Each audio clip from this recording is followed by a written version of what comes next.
How's it going, creeps? Welcome back to the Friday Night Creep Show here at Cinema Creep. Tonight we are going to be watching a classic from 1940 called Devil Bat, starring the one and only Bela Lugosi. I don't know if anybody out there has seen this. I have yet to ever watch this. Being a big Bela Lugosi Hammer film, Universal Monsters sort of fan. I've yet to never have seen this, but I've always seen this movie out there. Really stoked to watch it for the first time here on the Friday Night Creep Show. What's up, Chuck? Frank, how are you guys doing? Glad that you guys are here. Really stoked on this one tonight. It could be corny. I mean, it is from 1940, and we're going to be streaming this on Tubi. Now, I think in the past, when YouTube shuts us down for watching movies that are in the public domain, I think that is because in the last email correspondence I got with them, they were telling me something along the lines like, you can't broadcast from YouTube. So essentially, even if it's in the public domain, I don't think that you can live stream stuff that is on YouTube. So we're going to be dealing with some more ad breaks and stuff tonight, unfortunately, because like I said, we're going to be streaming this from Tubi, but it is what it is. Unfortunately, that's just the nature of the beast of trying to do this thing. Um, Other than that, let's go ahead and let's hop over to the IMDb page real quick and look at some of the details on this and get this thing started. So, The Devil Bat from 1940. All right, so like I said, you guys know this stars Bela Lugosi, the great Hungarian actor from, the early 1900s. He played most notably known for playing Dracula. Um, and he was the face of monsters. You had Boris Karloff, you had Bela Lugosi, and you had Lon Chaney, and those were the dudes back then. Now, unfortunately, Bela Lugosi sort of got like typecast a lot of times because he didn't really speak very good English, because he was a Hungarian actor, and you know, I think he could have gone a lot further. Had his English been a little bit better. So the synopsis here is a mad scientist develops an aftershave lotion that causes his gigantic bats to kill anyone who wears it. If that's not gnarly, I don't know what is, right? That's pretty freaking crazy. Um, that's the synopsis for the film. Writer John T. Neville and George Bricker, and this is directed by Gene Yarborough. Now, I don't recognize any of these names straight off the bat, but I'm mostly interested in the director. So let's hit this right here. And it looks like known for Inside Job, I'm the Law, Freckles Come Home, and Top Sergeant Mulligan. Bunch of stuff I don't know. So this is not like a James Well type of director, who directed things like Frankenstein back in the day. So let's go back. Um, Now, interesting enough, this film was put out on something called PRC, which was Poverty Row Corporation, which means back in the day they had all of these studios that came together to make essentially low budget films. And you know, those movies, they were oftentimes like spaghetti westerns or crappy action and adventure movies, or they were like low budget horror B movies like this. It's really interesting to see what they considered B movies back then. And tonight we'll be watching the colorized version of this film. The film was obviously originally in black and white. Like I said, you got Bela Lugosi plays Dr. Paul Carruthers. Uh, Suzanne Karen plays Mary Heath. Dave O'Brien plays Johnny Layton. And Guy Usher plays Henry Morton. Trying to figure out who those people are. I don't recognize them off the bat. So, Bela Lugosi, he's been in a lot of things. Some of my favorite films from him is obviously Dracula. White Zombie is another good one. And, he's been in stuff like The Corpse Vanishes, Invisible Ghost, and The Vampire Bat. So he played a lot of zombie and vampire type movies. Um, the tagline for this movie is Sharp fanged blood sucking death dives from midnight skies, which sounds pretty gnarly off the bat. There's a little bit of trivia here that we'll get into later on after the movie. Um, the best man talking to giant bat movie of 1940. So I would say that's a positive review there. Let's see, what do we got down here? Also known as Killer Bats. Release date was December 13th, 1940. Could you imagine seeing a horror movie back in theaters in 1940? That would have been so freaking insane because um, not just were the trailers over the top and crazy, but people would go and they would watch these B movies, these corny black and white horror films, and it would terrify them. Like you see now all these movies saying, that the theater goers were throwing up in the theater. That kind of stuff happened back then with these type of movies. It's absolutely hilarious to think about that. Uh, 1 hour and 8 minutes, so putting us at the 68-hour mark, which is Cinema Creep approved, because you guys know, um, as much as I hate pop music, I also hate movies that run longer than 90 minutes. So this falls right in that perfect category for me.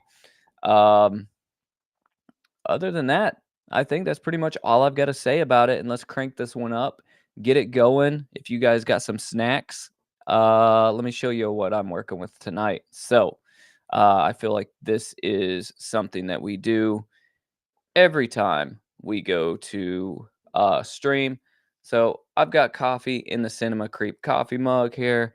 I have M&Ms and I have Las Ricas Picante chips, right? So these are something that me and my wife recently found. They have chili, lime chips, and then they have these picante ones. And you find them in like the Mexican side of the grocery store, but they're $2 and they are freaking awesome. So highly recommend getting those. So that's what I'm snacking on. Coffee and picante chips don't really go together, but it's what I got, so it's what I'm eating. Um, So Night of the Living Dead. Yeah, man, that's fantastic. So we do need to watch that one here on the stream. We will put that one on the list to watch. I've got a small list right now of things that we're going to watch here in the here in the near future, my bad. Um but I can definitely throw that one on the list in the next month or so. So before we hop into the movie, I'm gonna throw it out there. I'm gonna be out of town all next week, so we're not doing any streams. But when I come back, we'll have our two streams. We'll have the gruesome game night on Thursday, as well as our creep show. This thing happening that Friday. So I will definitely have some cool plans. I got a whole week while I'm on vacation to plan it out. And like I said, I'm gonna be out of town, so I may find some cool thrifted horror while I'm out there. It can be the new future. The new future. Not to be confused with the old future. All right, so let's go ahead and let's get this thing going. And feel free to chat, feel free to talk shit, and have a good time watching the Devil Bat. And if YouTube shuts me down, you guys know Twitch has got our back, so I'll post the Twitch link up if that is the case.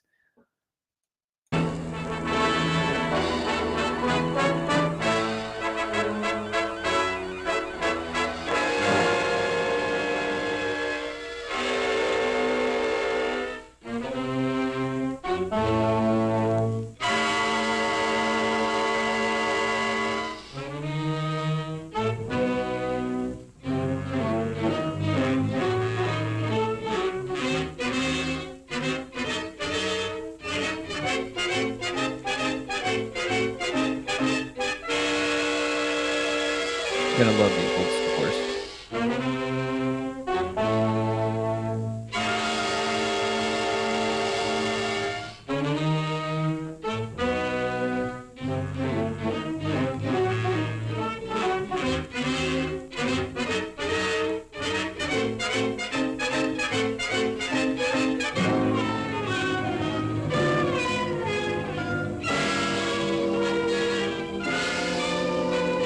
Shout out to Uncut Ninja Dope for being new here in the Creep Show. Yeah, it's got that Tom and Jerry score. What's up, Brandon?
Ah, my friend.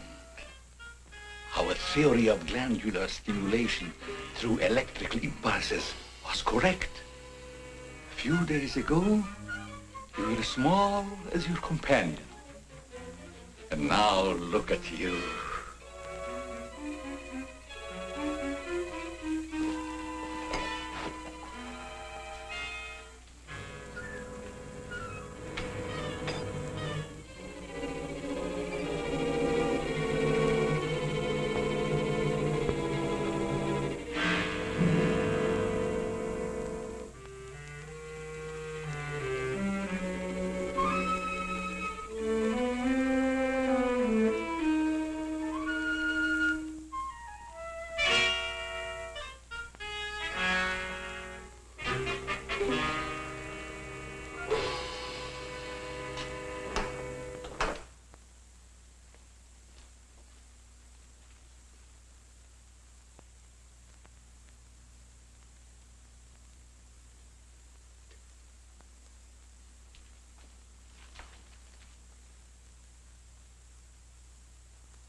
these old horror movies, they were all about electrifying shit.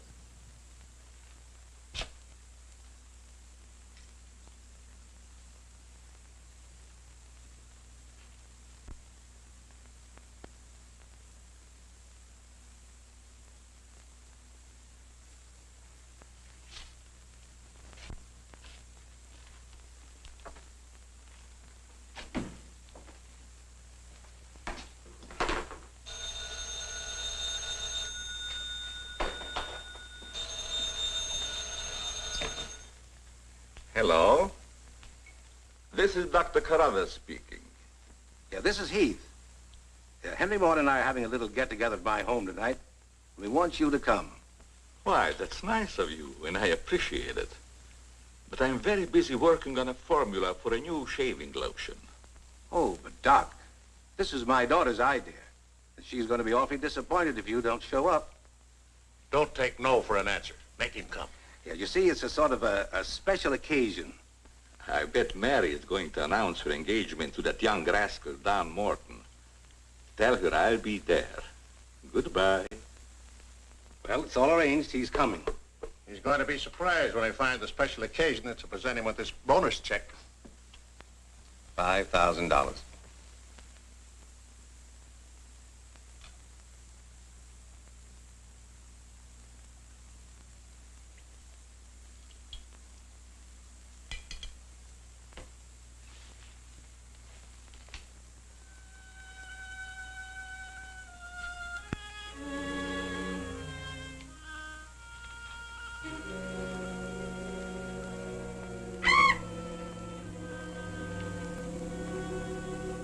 Good.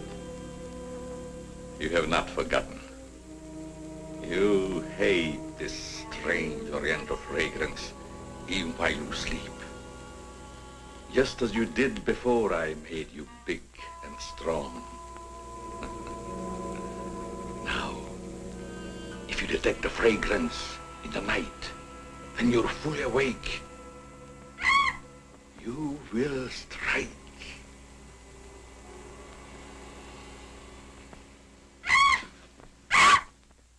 Yes, you will strike to kill.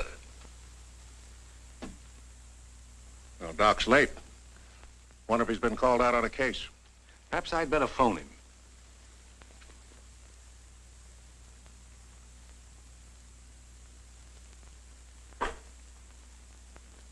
Now remember, Roy, Tommy, you're not to mention anything about this bonus for the Doc until after your father has presented it. Have you warned those two lovebirds over there? Perhaps I'd better. I want to caution both of you. Not to say a word about the check. Until you're ready to spring it on him. Your father will make the presentation, Mary. Why don't you unveil it, like a statue? Then we could all be in on it. You know, I think it'd be a better idea to put it in a bottle and launch him with it. You must have gotten that idea out of a bottle. Well, the Doc isn't coming. What? Oh, what a shame. Oh, he just got busy with his new formula and forgot all about us. He'd forget the formula if he knew about that $5,000 check. Well, why don't we all go up there and give it to him? No, I wouldn't do that. He doesn't like visits when he's experimenting. Well, Roy could take the check up to him. Sure, I'll take it. Shall I make the Doc a speech when I give it to him? You won't have to, Roy. The check speaks for itself. Yeah, and says a mouthful. Son, tell the Doc we're awfully sorry he can't be with us, but of course we understand how busy he is. All right.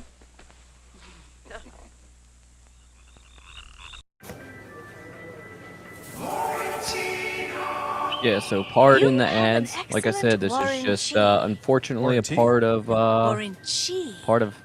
the beast here. You gotta go. You must have American Home So, Shield. How'd you know? like I said, I can if tell you're your just appliances stopping and home in systems now, are protected. we're watching this Covered on repairs Tubi and because replacements are YouTube does taken not care like of. when I stream from Warranty YouTube. never So lies. hopefully we don't get too many Half off ads cookie dough. throughout American this Home Shield. Sign up today at Friday Night ahs.com. Creep Show. Just a minute, Roy, and I'll be with you.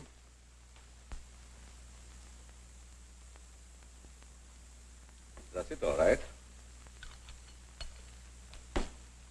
Now, what can I do for you? We were all sorry you couldn't be there tonight. Yes, but you see, I'm busy. Something important, very important. Yes, of course. Mr. Morton and Dad had planned a little surprise for you. A surprise? It's in here. Well, let's see what it is. $5,000. What's this for? Just a little token of the firm's appreciation. Oh, I see. A bonus. Well, it's awfully nice of you, Father and Mr. Morton. I will thank them personally tomorrow. I'll tell them, Doctor. Well, aren't you curious about my new formula? Yes, of course, only I didn't want to be inquisitive. What is it? A new shaving lotion. Smell it. Pretty strong, isn't it? No. The scent evaporates a short time after you've used it. Try a few drops.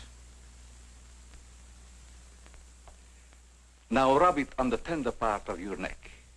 Here.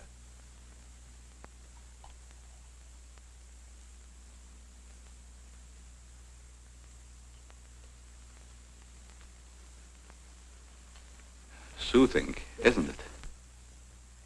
Yes. When will it be ready for the market? Oh, it's still in the experimental stage. I want to try it out on several people first and see if it works.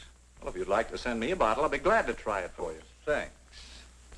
Good night, Doctor. Goodbye, Roy.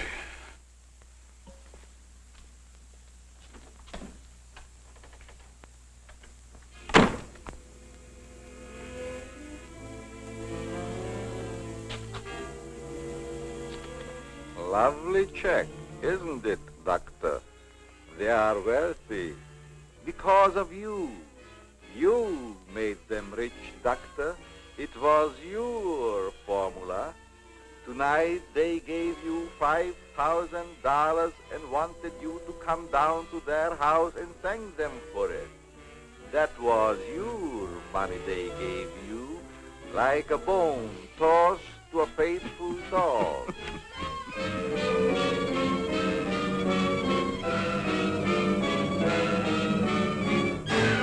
Thing about Bela Lugosi, like I said, he never really learned how to speak English that great, so every role he played, he sounds like Dracula. You should be very grateful, Doctor. Very grateful. They are rich and happy, thanks to you. And what have you got, Doctor?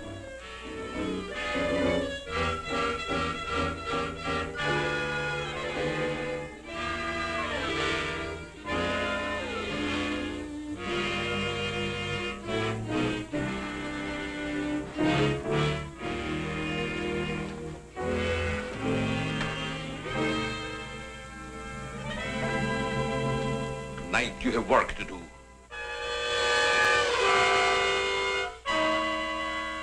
It's time you were on your way.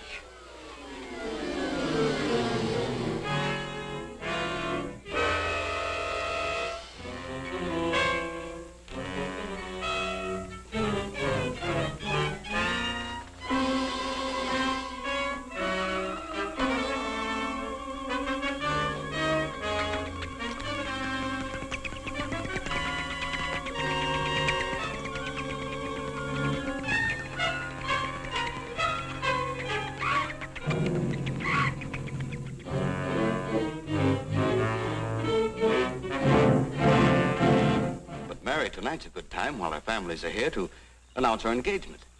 Look, Don, I've loved you a long time, ever since we were kids. But I'm afraid it's been more like a sister. Well, I had no idea you felt that way.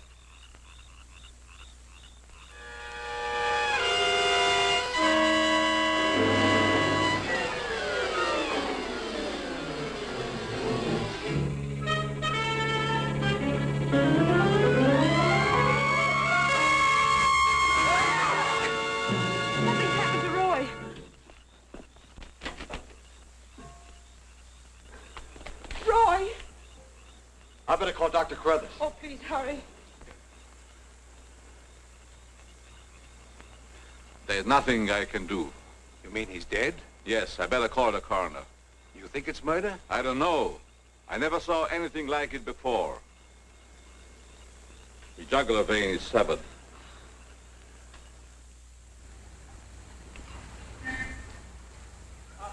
Radio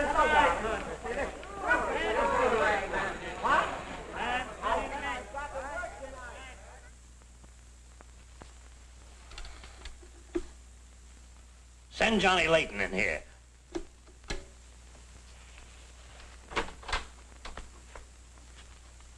Well, what have I done now? Who wants me fired this time? Nobody yet, but it's still early.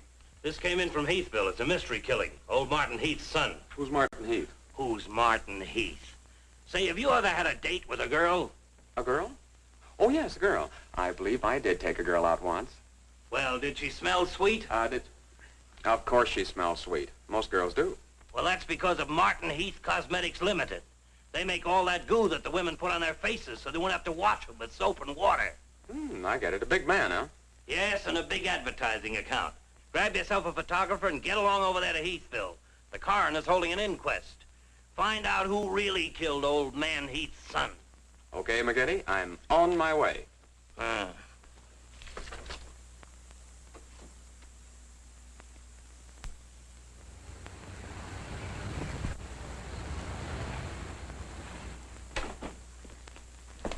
Chief Wilkins? Yeah? I'm Johnny Layton of the Chicago Register. Glad to see you. And this is my cameraman, One Shot McGuire. Hi, Chief. Howdy. Say, we're down here to cover that Heath murder, but we didn't get much information at the coroner's inquest. I thought maybe you might be able to help us. Well, I'm always glad to cooperate with the newspapers, providing they cooperate with me. That's the policy of our paper. Well, to tell you the truth, I haven't got very far with this thing myself.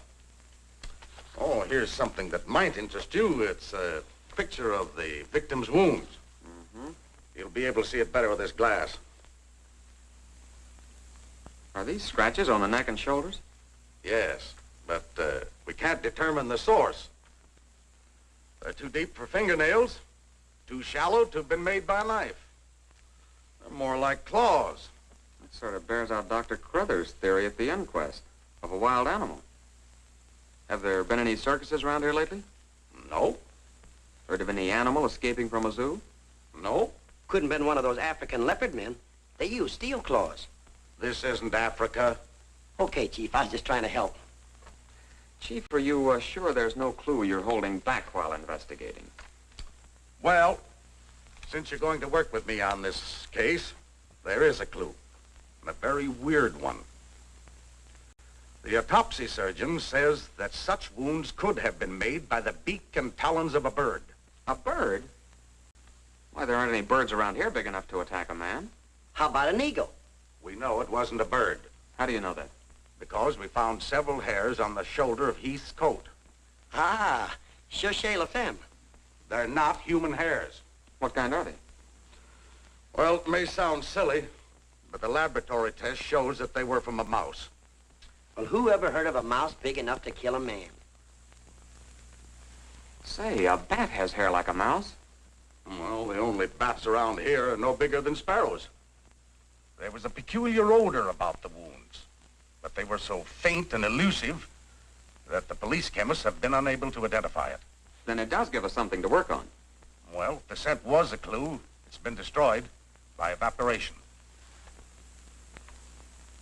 Say, Chief, do you mind if I do a little sleuthing around on my own account? Certainly not. Go ahead. If I can help you any, why... You can. Miss Heath seems to be the nearest to an eyewitness of the crime. I'd like to have a talk with her. Can you arrange it? I think I can.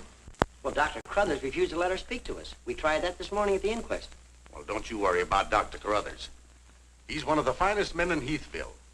He just thought you'd add to Mary's grief so you could get sensational newspaper stories. I'll arrange an interview. Thanks, Chief. I'll keep in touch with you. All right. 48J. Miss Heath, did your brother have any enemies that you know of? I know. Everybody in the village liked Roy. Well, what did he do at the factory? He had charge of the experimental department where the new products are developed. Oh, here comes Dr. Crothers. Hello, Doctor. Hello, Mary. I took a shortcut from my laboratory through a garden hedge. You met Dr. Crothers at the inquest this morning. Yes. Mr. Layton, I hope you'll forgive me if I seemed a little abrupt. But I'm fond of Mary. And considering the ordeal she already went through, I wanted to protect her from dwelling too much on the tragedy. Of course. You were quite right. We're working on the case with the police now. Yes, I understand. Chief Wilkins phoned me. And if I can be of any assistance, just call on me. Thanks. Won't you sit down?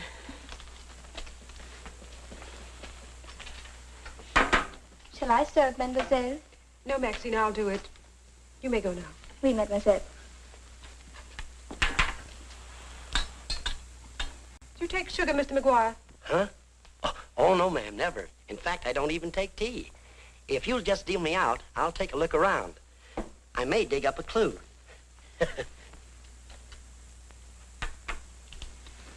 What do you think of Dr. Crothers' theory about a wild animal, Mr. Layton? Well, frankly, I don't think much of it. I can't say that I blame you.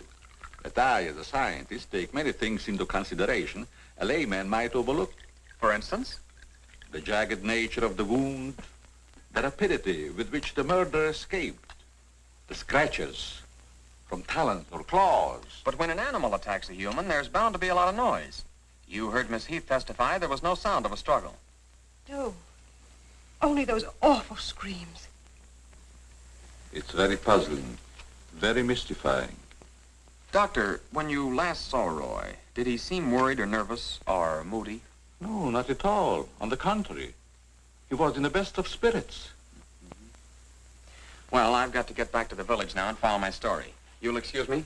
If you find it necessary for us to talk again, you may come back at any time. This evening, if it's all right with you. I'd like to spend some time here. Why, yes, that'll be quite all right. Thank you. Goodbye, Miss Heath. Goodbye. Goodbye, Doctor. A little more chiffon, baby. I do not understand. Oh, you know what I mean. A little more of your stocking. Like these? Sure, I like 'em. Who wouldn't? Now, hold nice and still, because this is going to take a little time.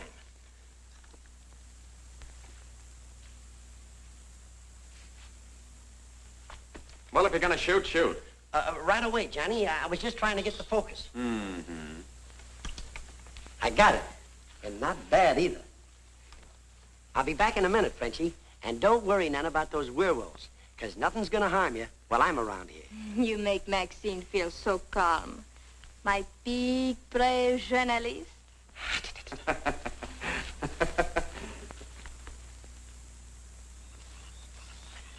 This is my idea of nothing at all. Sitting here waiting for an animal to give us an argument. Look at that moon. And I had a date with Frenchie. Oh, stop crabbing. We're supposed to solve a murder. You, Big, brave journalist. This is the first time I've ever been invited anywhere and asked not to shave until after I get there. I wanted to observe your exact reaction when you tried the lotion. Oh, now I understand. I want this lotion to be perfect before turning it over to you to be marketed. Here. It's a little strong. That'll make the customers think they're getting their money's worth. Oh, that feels great. Very soothing. I don't think you ever use anything else. Well, we wouldn't want to market anything we wouldn't use ourselves. That almost smells good enough to be used as a cologne. Oh, what's the matter, Doc? Can't you stand your own lotion? I have a violent dislike for perfumes. Oh, I'm sorry. All right, Tommy. Good night, Doc. Goodbye, Tommy.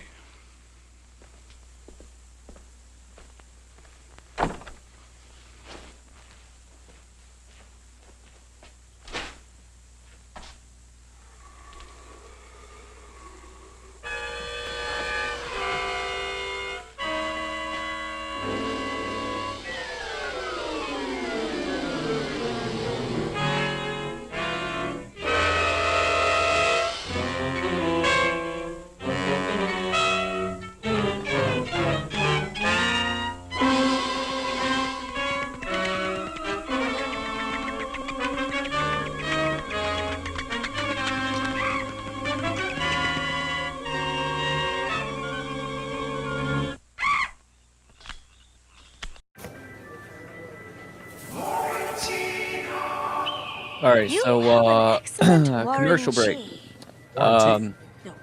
So far, Okay, gotta You Bela must have American Lugosi, Home right? The Shield. doctor has made his aftershave, I can tell your and appliances and home whoever's wearing the systems are aftershave is protected. going to get Cupboard murked by repairs these and replacements are gigantic taken killer care bats. of. So, Warren Sheen never lies. I don't know, man. I'm sort of on the side of the villain. I'm sort American of on the Home Shield. side of the Sign up doctor. today at Bela Lugosi AHS.com. can't go wrong, in my opinion.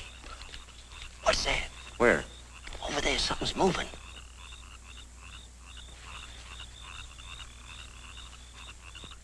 Come on out of there, whoever you are.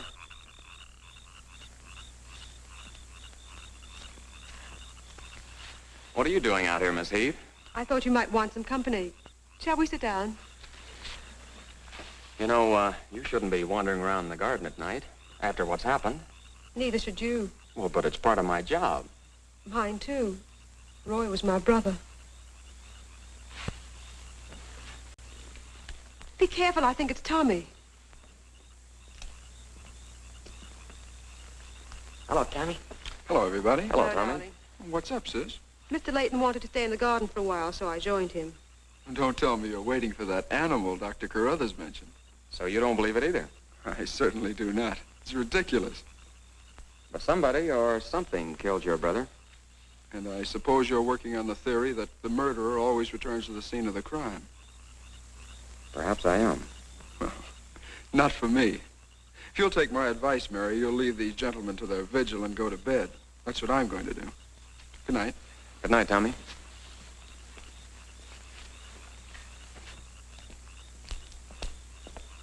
I don't think your brother likes my being here. Oh, you mustn't mind Tommy. We're all terribly upset. I know.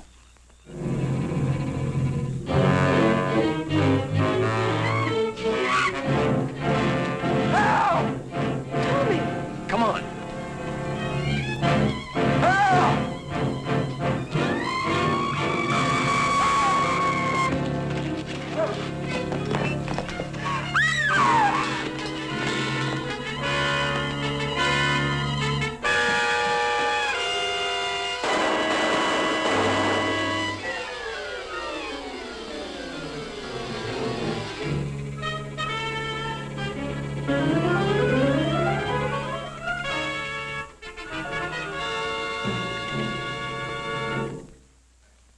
But I'm telling you, McGetty, it was a bat. I saw it kill Tommy Heath.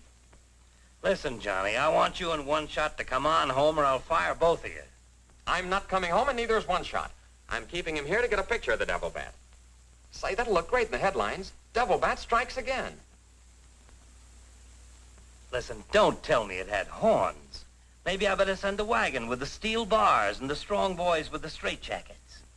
Look, Joe, have I ever lied to you? Plenty of times. Well, I'm not lying this time. If it ever got out that I cooked up a fake story about a devil bat, I wouldn't be able to get a job on a country weekly. Print the story, Joe. So help me, it's on the level. All right, I'll print it. But I won't believe it. Not till One Shot gets me a picture of that devil bat in action. Don't worry, he'll get it. Goodbye. You, my friend, are going to get a shot of the devil bat in action. Who, me? How? Have you noticed there's a taxidermist shop in the village? Well, you wouldn't suggest that I go out and stuff a bird, would you? One Shot. To think that you'd even hint that I would suggest you have the village taxidermist build you a nice big bat for pictorial purposes. Besides, a bat isn't a bird, it's a mammal. Well, why didn't you say so in the first place? Where is this bird stuffing emporium? Oh, down on Cottage Grove Avenue.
Now, here's the idea, Frenchie. You hang on to the bat till I get my camera set up. And when I raise my hand, you give the bat a good shove, and it'll swing out just like it's flying. Then I can get a swell picture from my boss. Get it? Oui. I am wise, no? No. But hang on to the bat until I raise my hand, huh?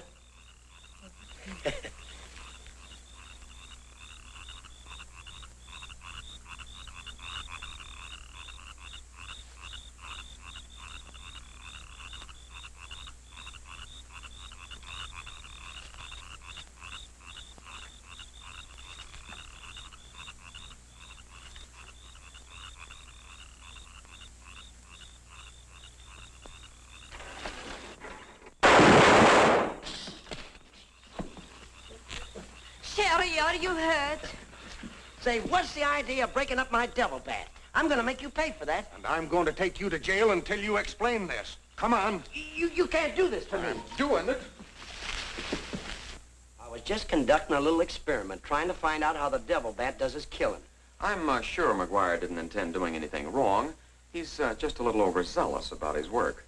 Yeah, with the town in an uproar, and everybody terror-stricken, wondering whether he's going to be the next victim, I don't want any more trouble stirred up, even with an artificial bat. You'd better get back to the hotel.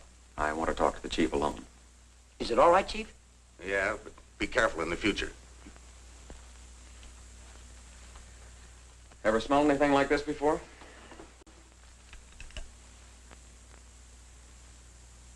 Well, yes. That's the same stuff that's been on every one of the devil bat's victims. Where'd you get it? Found it in Don Morton's bathroom. Find out where Morton got it? No, I didn't want to arouse suspicion by asking questions till after it's been analyzed. You think it has any connection with the murders? That's the way it strikes me, but I can't figure out how. I'll get the police chemist on it right away.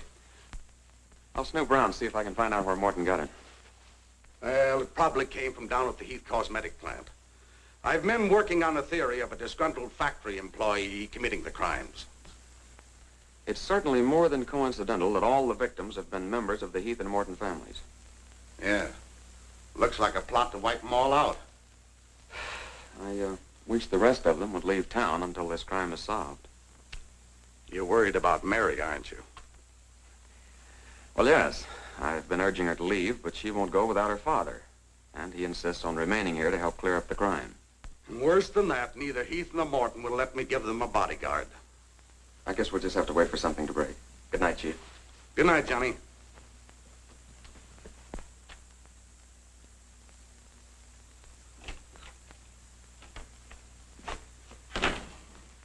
Boy, have I got a picture that'll knock McGinty dead. Meet the devil bat.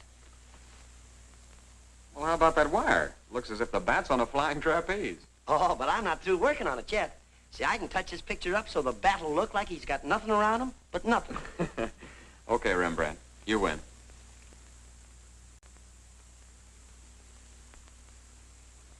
This is your news commentator, Walter King. Tonight we're broadcasting from the little village of Heathville, where an alleged devil bat has claimed 3 victims during the past 6 weeks. You will note that I say alleged devil bat. That, ladies and gentlemen, is because your correspondent has been very skeptical from the start as to the existence of this horrendous creature. I have as my guest in the studio tonight Professor Percival Garland Rains, perhaps the world's greatest authority on animal life. I'm going to interview Professor Rains on the subject of the devil bat. Our radio audience may draw its own conclusions. Professor Rains, first let me ask you, point blank, do you believe that any such creature as the devil bat exists? I do not. He's got a nerve. Quiet. In the Dark Ages, when men and women lived in caves, there may have existed a bat of this size. But not in this day and age. How do you account for the fact that Mary Heath, whose 2 brothers were victims of the devil bat, and a newspaper reporter, John Layton, claim to have seen this amazing creature? Sometimes under stress of excitement, our minds play tricks on us. Hey, he's insinuating you saw the little bat that wasn't there. Pipe down. But how about the picture of the devil bat published by Mr. Layton's paper? I examined that picture under a powerful magnifying glass. I denounce it as a fraud. Whoever constructed the strange-looking monster forgot to remove a label from the silk used on its left wing. That label reads, "Made in Japan."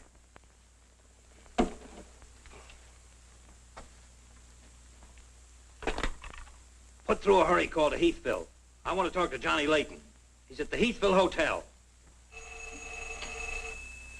One guess who that is. Yeah, McGinty.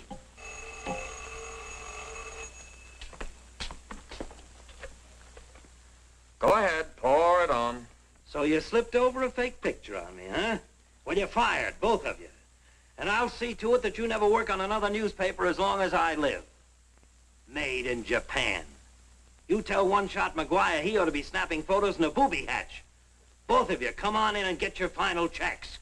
Oh, no. We're not coming in to get anything. All right, so we're fired. But we're staying here just the same. I saw that bat. We're going to stay here till we catch that bat, and when we do, I'm going to bring it in and stuff it down your throat. Goodbye. Well, we're fired. Mm-hmm. Again. That's him calling back to apologize. Now, you give him a good scare. No use begging us to go to work for you again, McGinty. You fired us, and we're staying fired. Oh, Mary, I thought it was somebody else. Johnny, why did you make a joke of a tragic thing like this? But it wasn't intended as a joke, Mary. I was only trying to get the news. I suppose you call it getting the news when you arrange to print a picture. That's a deliberate hoax. That has the entire country laughing. A grand joke, Johnny. But somehow I can't appreciate it. But I can explain that picture. Don't try, Johnny.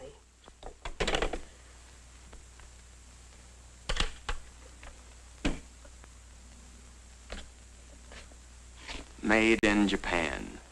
I ought to skin you alive and nail your hide to a barn door.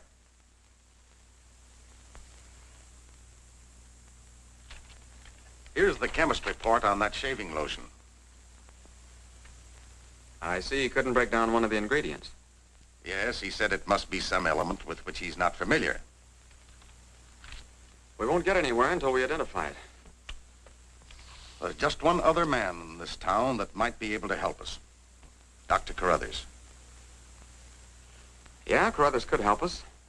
I found out he compounded that lotion. Well, if you suspect Carruthers, you're barking up the wrong tree, Johnny. He's the last man in this town that would harm anyone. Why, everybody loves him. Maybe so. But here's something else I dug up. The Heath and Morton fortunes are based on a greaseless cold cream formula Dr. Carruthers invented. So what? All the doctor got out of it was $10,000, and the others made a fortune. Well, it's common knowledge that he sold out for cash when he could have had an interest in the firm.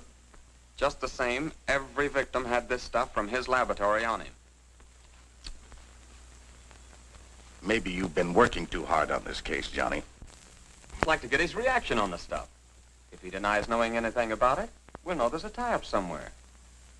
I think you're balmy. But just to show you that I'm following up every clue, we'll talk to him. We'll, put this in another bottle, and without telling him we know he compounded it, ask him to analyze it. Doc, I hope we're not upsetting your work barging in on you this way. No, not at all. I'm anxious to help solve these crimes. All the victims were very dear friends of mine. Here's a sample of the stuff young Morton and the two Heath boys had on them when they were attacked by the devil bat. Of course, it doesn't make sense to me that a bird would choose only people using that particular stuff. A bat is not a bird. It's a mammal. Well, anyway, our police chemist couldn't break down one of the ingredients. We thought perhaps you could. Why, I compounded this myself. It's a new shaving lotion I'm experimenting with. The ingredient your chemist couldn't break down, I discovered years ago in Tibet. How did you happen to put it in a shaving lotion? Oh, the lamas use it in some of their religious rites as a perfume. The scent is very pleasant and can be imitated by competitors. But what were Don Morton and the two Heath boys doing with the stuff? Oh, it is the policy of our firm to try out any new product before marketing it. Well, that knocks our theory into a cocked hat. Yeah. We were hoping the unknown ingredient might turn out to be some sort of a clue. This isn't the kind of bottle I give it out in, but I presume your chemist changed it when making the analysis. Yeah. Is there anything else I can do to help? Tell me, did you hear Professor Raines on the radio last night? Yes. It was very interesting and very asinine. You mean you believe there is a devil bat? Why not? You saw it, didn't you? Well, sure I did. So did Mary. Then why worry about what one scientist says? That one scientist got me fired. Oh, you mean your newspaper discharged you? That's right. Oh, that's too bad.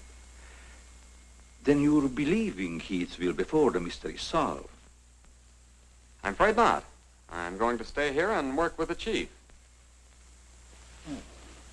Since you're going to stay here for a while, I would like you to try out a bottle of the new lotion and tell me how you like it. And you too, Chief. No, not me, Doc. If my wife ever smelled perfume on me, she'd suspect me sure.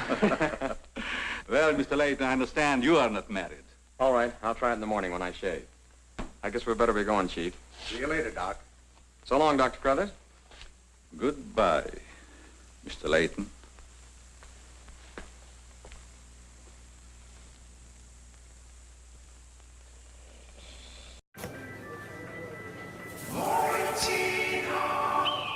You have an excellent warranty.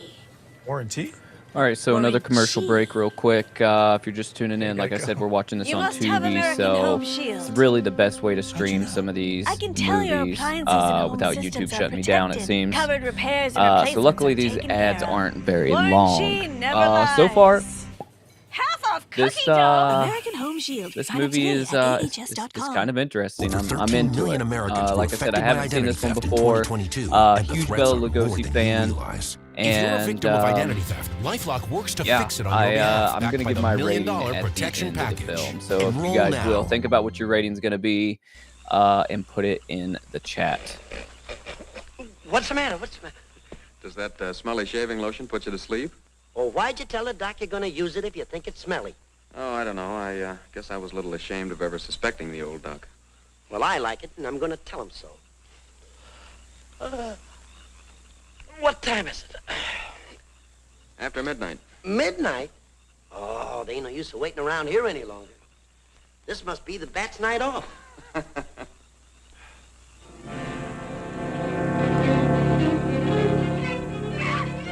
Did you hear that? Yeah.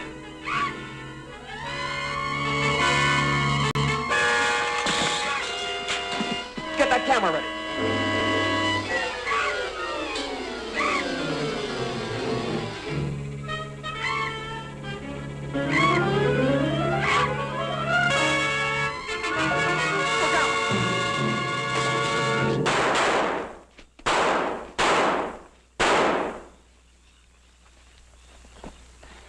You got him. Listen, Johnny, I'm going to cook that bird personally for McGinney, and I'll even stuff it myself.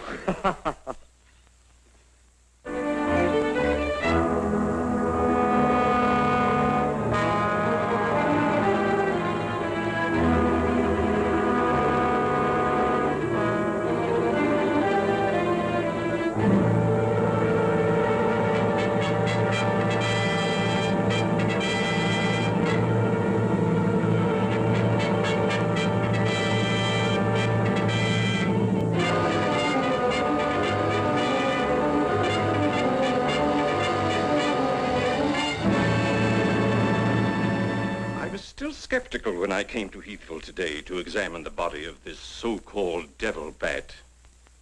But after seeing it personally and making exhaustive research, I've arrived at the conclusion that the creature is the lone survivor of a type of giant bat which existed in great numbers during the early part of the Neolithic age.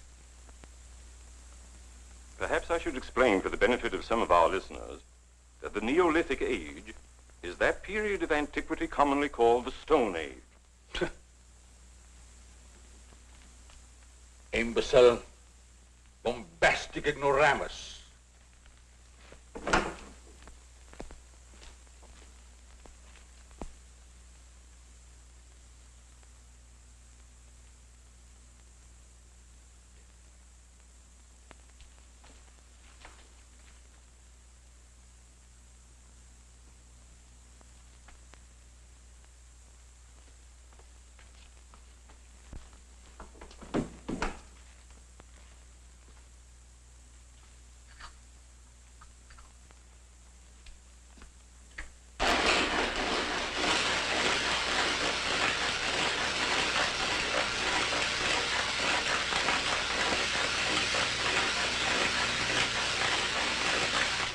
McGinty, but one shot and I are not interested. At your prices.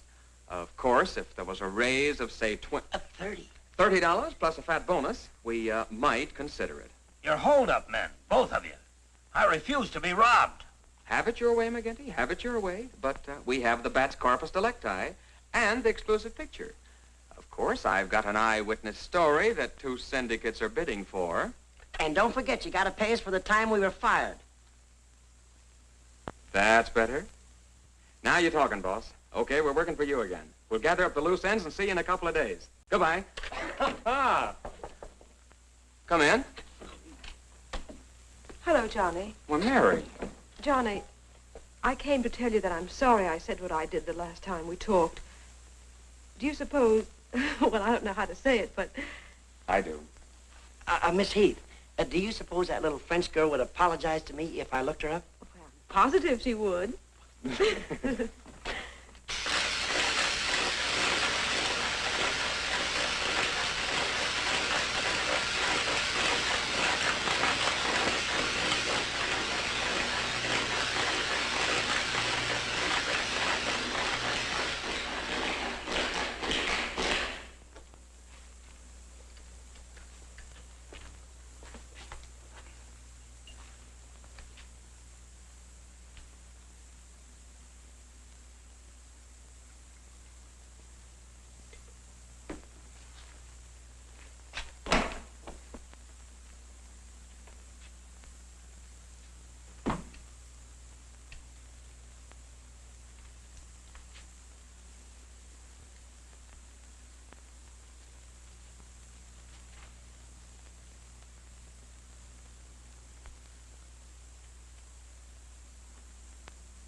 Splendid.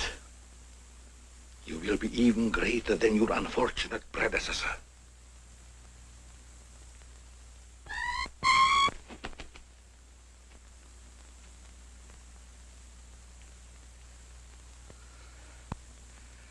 Enraged, aren't you?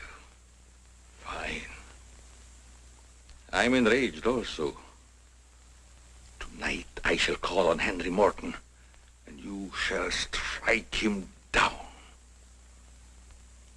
Henry, the lotion has turned out to be better than I had hoped. I want you to try it. Well, just leave it here, Doc, and I'll try it in the morning after shaving. Smells good, doesn't it? Yes, but isn't it too strong? No. Evaporation quickly tones it down just to the right scent. Rub a few drops on your face. Well, I'd rather wait until after I shave. Then my skin will be more tender and receptive to a lotion. Just a little here. The texture of the skin there is always very delicate. I give you a few drops in your hand.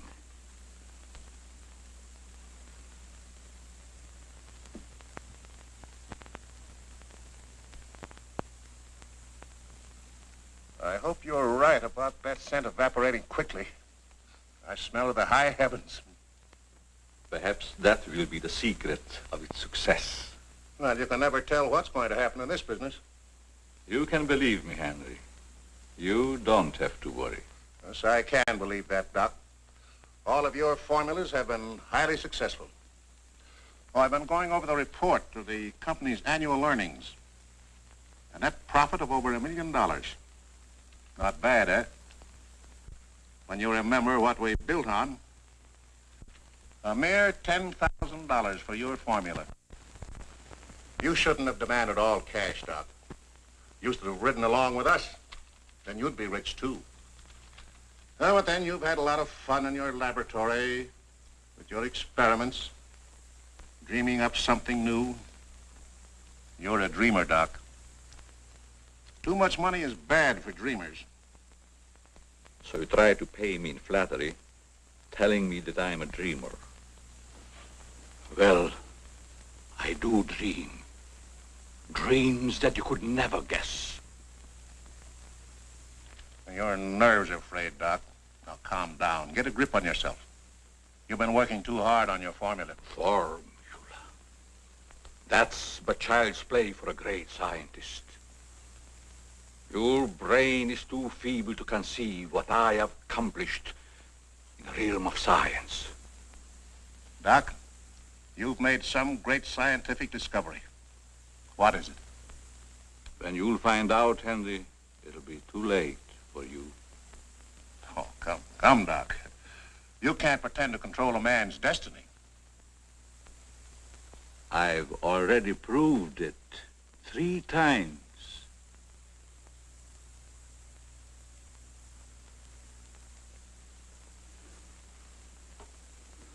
I'm sorry. Perhaps you're right, Henry, about my working too hard. I guess I'm a little tired. I better go home and get some rest. Sure. A night's sleep will do you good. Good night, Doc. Goodbye, Henry.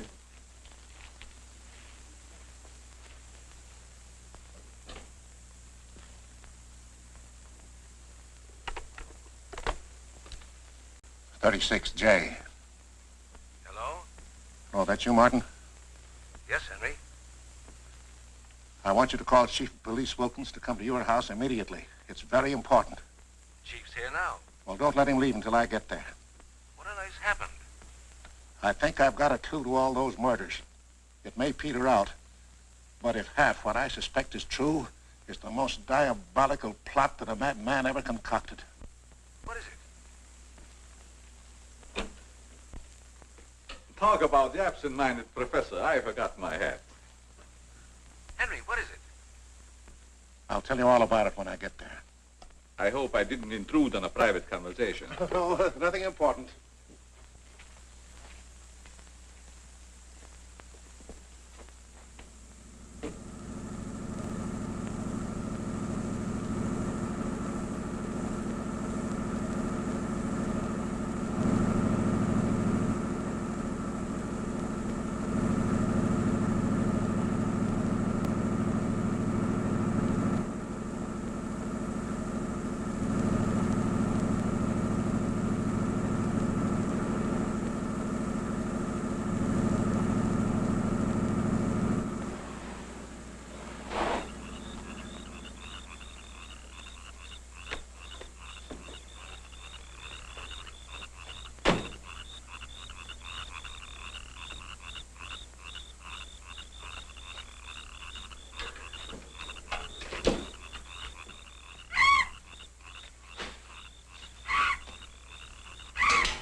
I hope Henry was right about having a clue.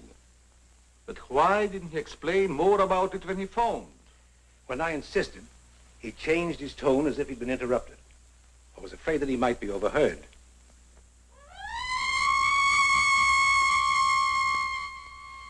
What is that squeaky sound? Oh, just some night noise. Help!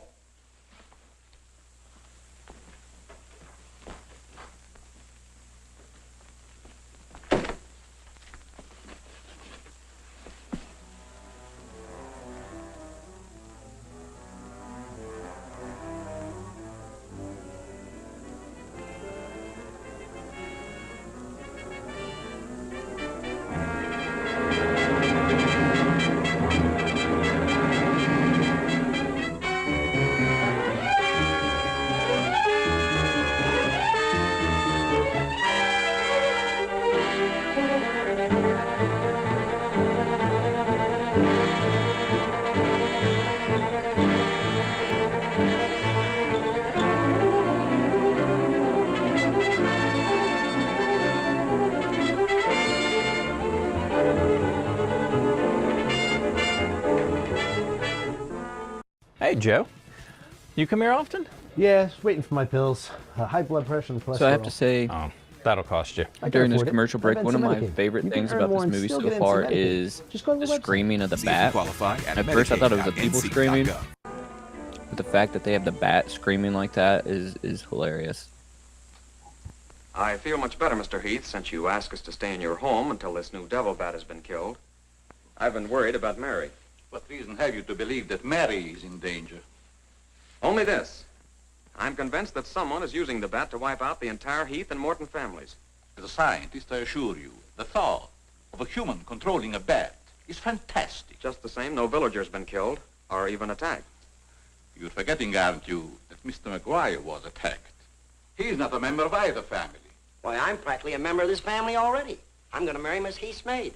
Oh, really?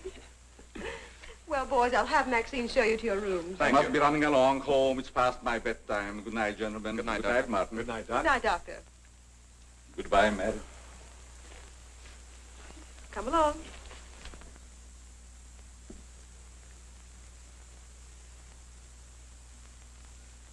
Maxine? Oui, mademoiselle.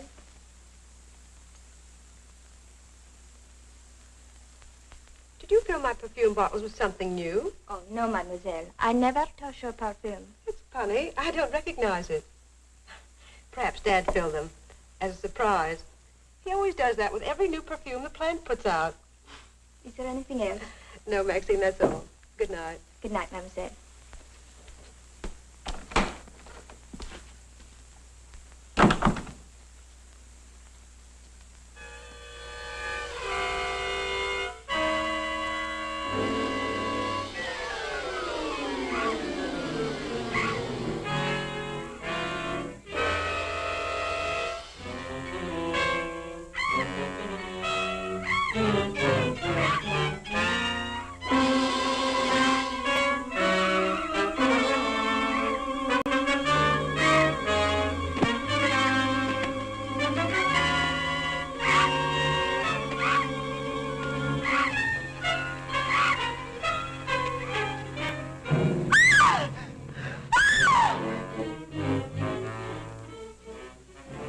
Mary, what happened? It was trying to get in the window. A big bat.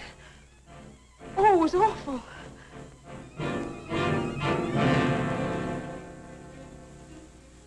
Mary, I want you to tell me everything you did just before that bat tried to get in. Well, first I took a bath. Then I brushed my hair, and Maxine came in and turned the covers down. And then fastened the screen, which somehow had come unhooked. Yeah? Go ahead, what else? Well, then we talked about some new perfume that someone had put in my dressing table bottles. Dad, did you put any new perfume in my bottles? No, I didn't. Is this the stuff? Yes. Tony, this smells like... Hey, quiet. I've got a hunch that I want to follow up, and I'll need everybody's cooperation. We'll do everything we can. Of course. What's Carruthers' number? 48J. Operator, give me 48J, please. Hello, Dr. Carruthers. This is Johnny Layton. That's right. Something terrible has happened to Mary. Can you hurry over? I'll be right there. Good. Oh, Johnny, I'm all right. I don't need a doctor. That's where the cooperation part comes in, Mary. You'll have to pretend to be a nervous wreck. Mr. Heath, you in one shot must help her trick Dr. Carruthers into staying here as long as you can. Where are you going, Johnny? To, do a little private bat hunting.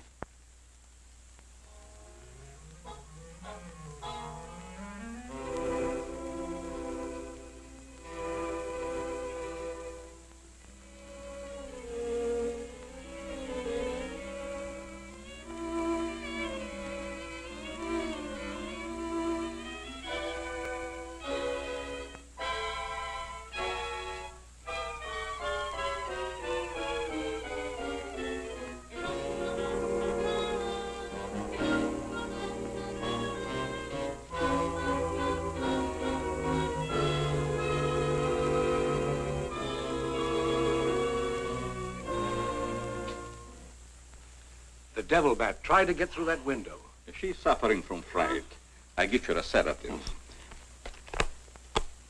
Where's Mr. Layton? Why, I guess he's out in the garden hunting the devil bat. Layton is a very brave young man. Give Miss Heath one of these every half an hour. Oui, doctor. It will quieten her nerves.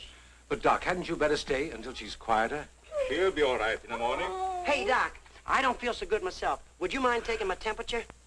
You look perfectly well, Mr. McGuire. Well, you ought to see my tongue. It looks just like a squirrel's tail. Look. Try some calomel.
May have visitors tonight. And it would be dangerous for me if they found you here.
Hi, Doc.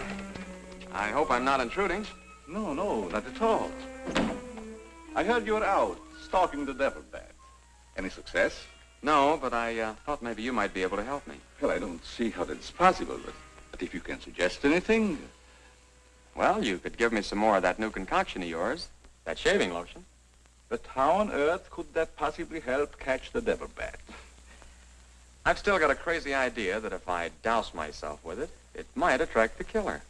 I don't see how you can connect the two. But there is a bottle of the lotion on the table. Thanks.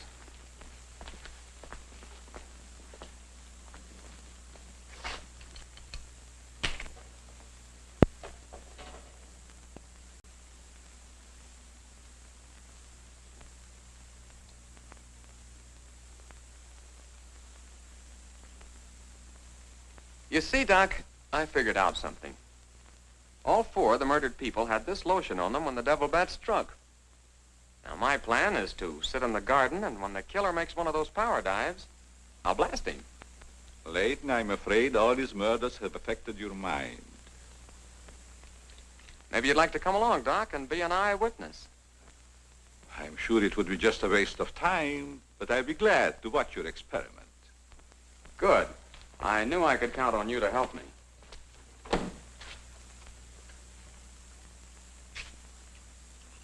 I tell you, Layton, expecting a bat to be attracted by the scent of a lotion is all foolishness.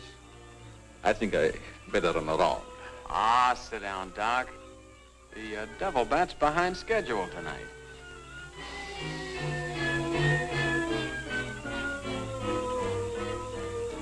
You aren't very chummy tonight. What's the matter? Firearms always make me nervous. Oh, I thought maybe you didn't want to be sitting too close to me. Just in case the devil bat does show up. According to your theory, the killer wouldn't attack me. I haven't any of that lotion on me. You have now, Doc. Why did you do that? To make it a 50-50 proposition, Doc. Now sit down, and don't try any shenanigans.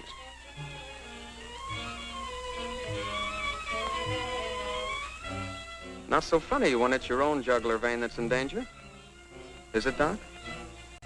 I don't know what you're talking about. Maybe you made a mistake when you let that devil bat of yours out of the attic tonight.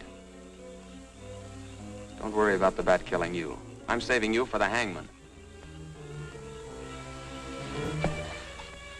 Tell me, Doc, how did you develop a monster bat like that? You wouldn't understand scientific theory.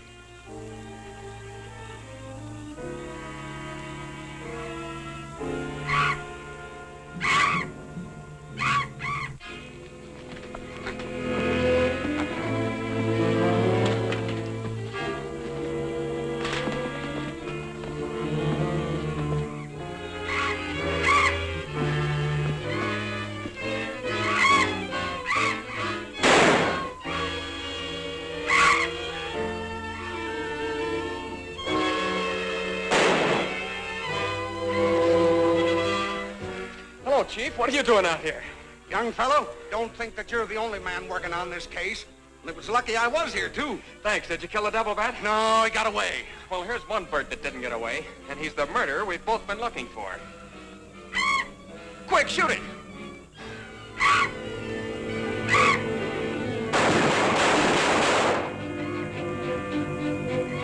Where is it? It's gone. And so's the doctor. Did you get the bat? What happened? Doc Carruthers is the murderer, and he's hiding somewheres in the garden. You fellas get back to the house and guard Mary. Come on.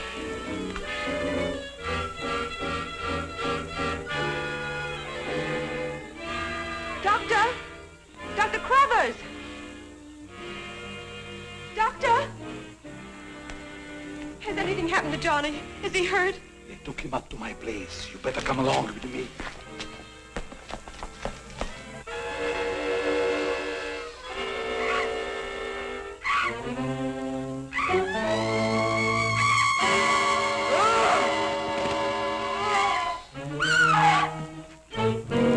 That was Mary.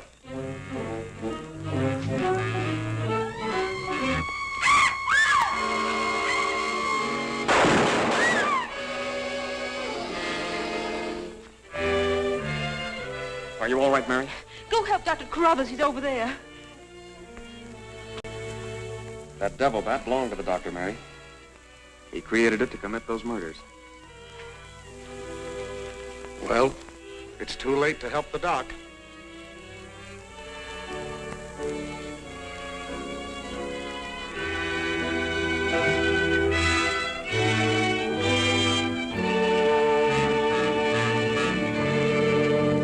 All right, so that was The Devil Bat from 1940.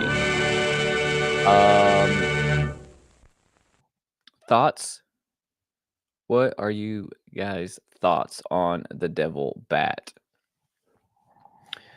I think if I was to rate it 1 to 5 creeps, 1 being the lowest, 5 being the highest, I'm going to give it a solid 3 out of 5 creeps. I think it was a lot of fun. Like I said, movies like that, they are oftentimes corny, but they're normally a lot of fun, and they're the foundations of horror, right? A lot of these movies are the reason we have things like, Terrifier, or movies like Maxine. It's just building blocks, right? These movies inspired something else, and those movies inspired something else, and then current day, we have what we have. So 3 bat screams out of 5. Yeah, so sweet. It's a good movie, I think, so far on the list of movies that we've watched on our Friday night creep shows. Chuck also says 3, so good. Glad you're on board. as well. Brandon, what did you think? You still out there? Anybody else in the chat? What would you rate it out of 5? I still think that The Terror that we watched a couple weeks back is still probably my favorite. It had the young Jack Nicholson in it. That movie was just really cool. All the set pieces in it were really good. So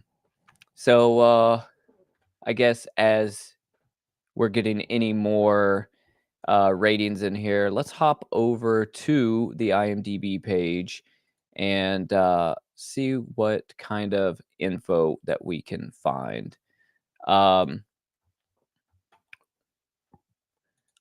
this movie. So there's a couple interesting tidbits here. So low budget thriller boosted by Bela Lugosi. So here's what I was talking about. So the PRC Corporation you saw in the beginning of the film, instead of where it'll have like the studio name, it said PRC.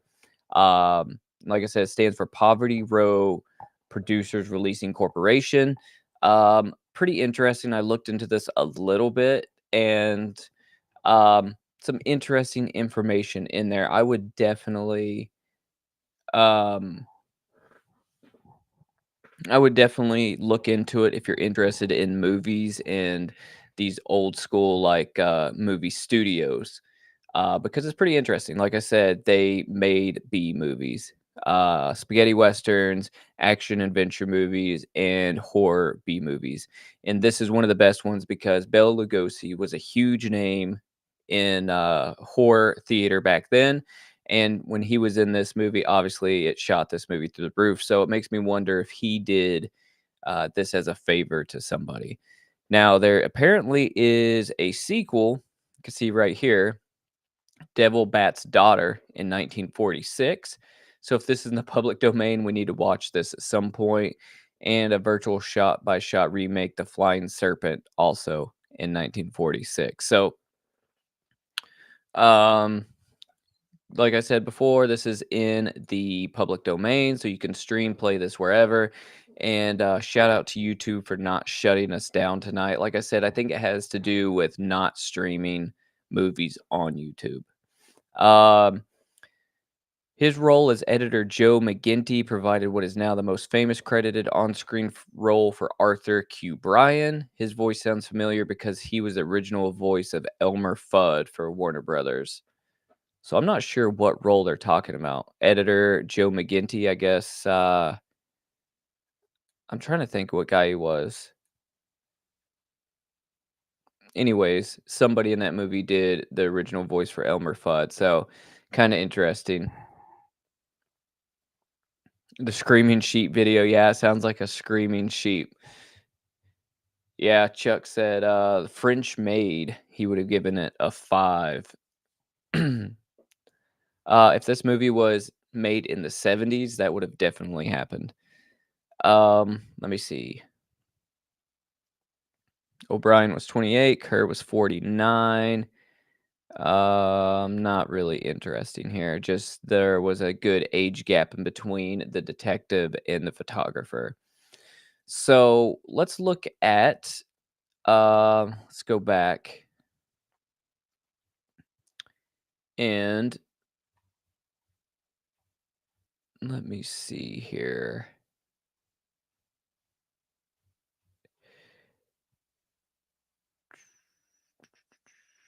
Edited into Devil Bat's Daughter. Let's look at this movie. All right, so I'm going to read you the synopsis of this. Wishing to dispose of his wife, psychiatrist Dr. Elliot makes his patient Nina think that she suffers from a compulsion to kill. He drugs Nina, murders his wife, and leaves evidence that points to Nina. The later preconditioned by Elliot also thinks she is guilty. I wonder how they tie in the Devil Bat with this.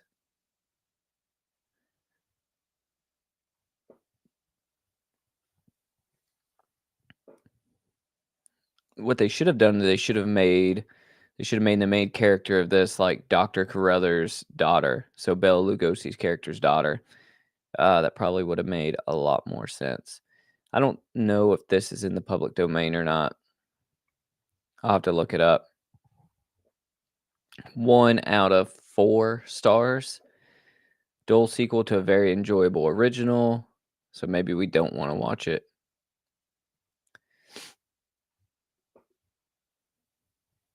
But you got to think, man, these movies were going on during World War II. You know, it's really interesting to think of the war that was going on at the time and what was being played in cinemas, right? Like, I always kind of think about that sort of thing. Like, what was going on in, not pop culture, but everyday life. And then, what was pop culture doing, movies and music and that sort of thing. So, like I said, one of my favorite all-time Bela Lugosi movies is White Zombie.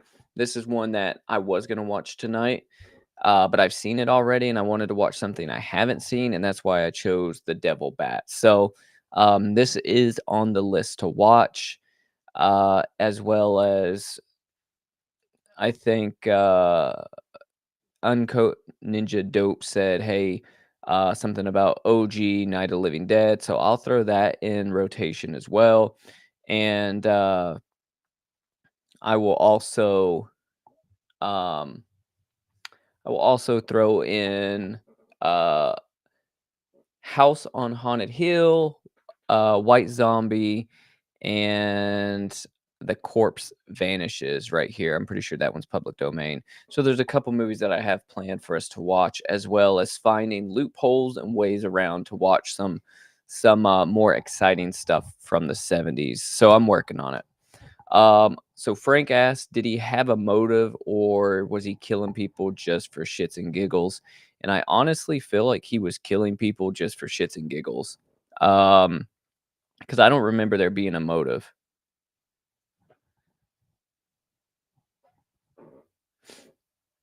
I could be wrong, but I don't remember there being a motive at all.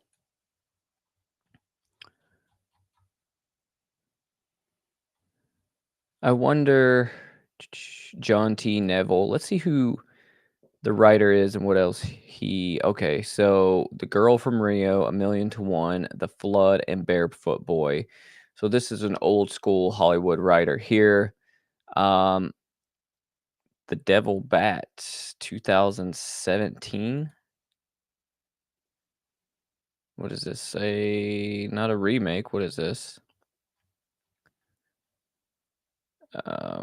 Maybe somebody made a remake of it. Like a short film remake is what it looks like. Yeah, it's a horror short, 4 minutes long. I wonder where we can see this at.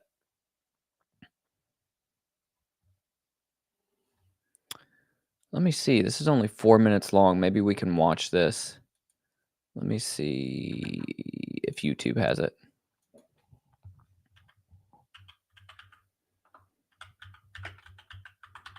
I bet it's on YouTube. Devil Bat 2017.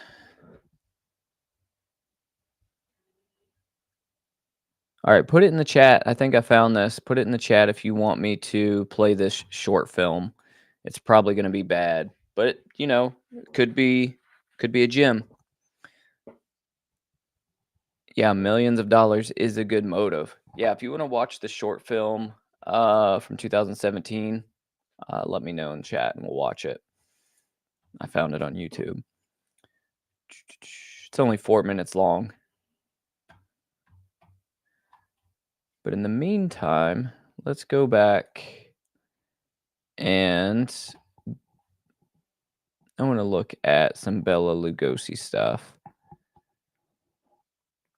So like I told you guys, born October 20th, 1882. He was Hungarian. Let me see. Youngest of 4 children. During World War I, he volunteered and was commissioned as an infantry lieutenant and was wounded 3 times. A distinguished stage actor in his native Hungary, Austria, Hungary. He began his stage career in 1901 and started appearing in films during World War I, fleeing to Germany in 1919. So it's really interesting when you look at old movie stars and you look at old athletes. And I know the world was a different time back then, but a lot of these guys were soldiers, and a lot of them were in these wars. And a lot of them were working class people, because actors didn't get paid the way they get paid now, right? Like it was a totally different like structure back then. So a lot of people just did it for the love of the game, so to speak, instead of, for fame or for riches. I mean, they did get paid good for the time, but nowhere near like what they are bringing home today. They could have used a monkey scream, but it's quite possible they did what you said, that they might have used a screaming goat. It sounds like the screaming goat videos, but maybe they used an actual screaming goat. So this is a damn shame right here. According to IMDb, Bela Lugosi only has one award win, and that was his star on the Walk of Fame in 1960. So I've never been there. I've never been on the Walk of Fame, but if I was to go, I would definitely make sure that I, go there and I check out Bela Lugosi's star. Because this man not only overcame being in the war, he overcame a lot of, immigration hurdles. He overcame a lot of typecasting hurdles and language barriers to do what he did.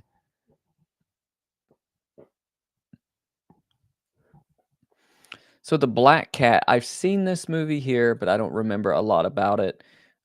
This is one I would like to rewatch. American honeymooners in Hungary become trapped in a home of a Satan worshiping priest when the bride is taken there for medical help following a road accident. I'm not sure if this is public domain or not, but I'm definitely going to check it out and see. I think we'd have fun watching that one. Son of Frankenstein plays Igor. And then you guys know Dracula. He plays the Count. So we'll watch this one too. This is public domain. It's a solid film. It's where, I don't want to say where it all comes from. Obviously, Mary Shelley's Dracula, and then Nosferatu sort of ripped off, Mary Shelley. So Nosferatu is another one that we're going to watch. Yeah, Brandon is supposed to pop up at the end of the movie. Normally, that's what he does, and then I'm surprised to see that he's still around. I think he probably is in Fallout 76, or he is maybe playing killer clowns from outer space. So that's another thing. As we're going through this, we'll talk a little bit at the end of this creep show about Gruesome Game Night and what we should play going forward. So Plan 9 from Outer Space. I've never seen this. I've always heard about it. I do want to watch that. If that's not in the public domain, I'm going to watch that on my own time. Bela Lugosi meets a Brooklyn gorilla. Like, I wish I could watch this. There's so much just crazy shit they used to make, right?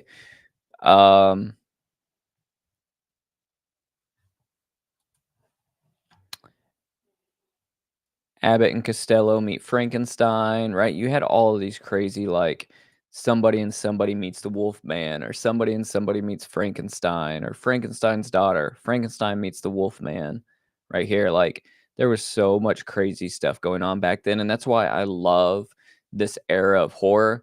Like, my favorite being 70s and 80s, right? But the 30s through the 50s, I don't think it gets enough recognition because it was just a wild, wild time. And because you had all of these studios just making the craziest nonsense, and they were making stuff for the first time. A lot of what you see in the 70s and 80s is just riffing on what these guys were doing. And 70s and 80s movies are typically a lot better, but they definitely were just copying what a lot of the pioneers were doing at the time.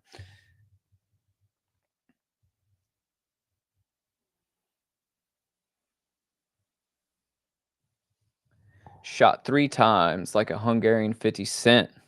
50. Tell you what, man, that's getting shot back then had to be like had to been terrible, right?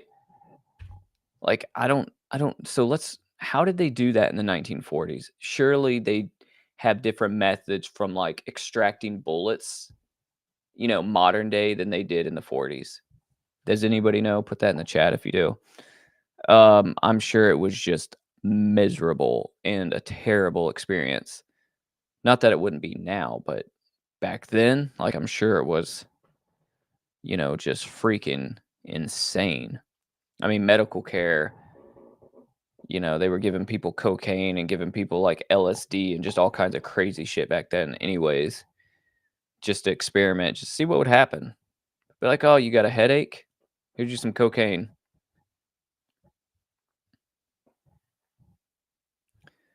But I guess it's really no different. They do the same thing now, except they're like, oh, you got a headache? Here's your subscription to pills that are going to ruin your entire life. Here's you some fentanyl. It's like the same thing. It's just a different beast, but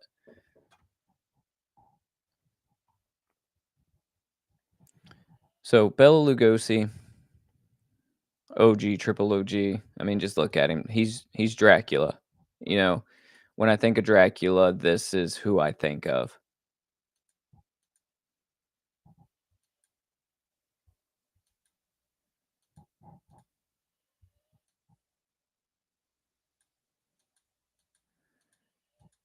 And I have a Bela Lugosi Dracula portrait tattooed on my arm.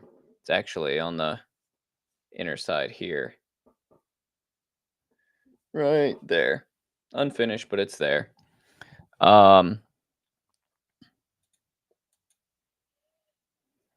Probably hard to see on stream, holding it up behind the thing, but it's on inner bicep part of my arm.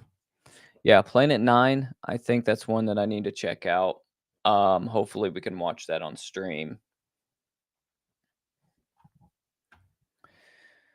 So let's move over here to Fango and see what's new in horror. Let's talk a little bit about what's new in horror, and then we will talk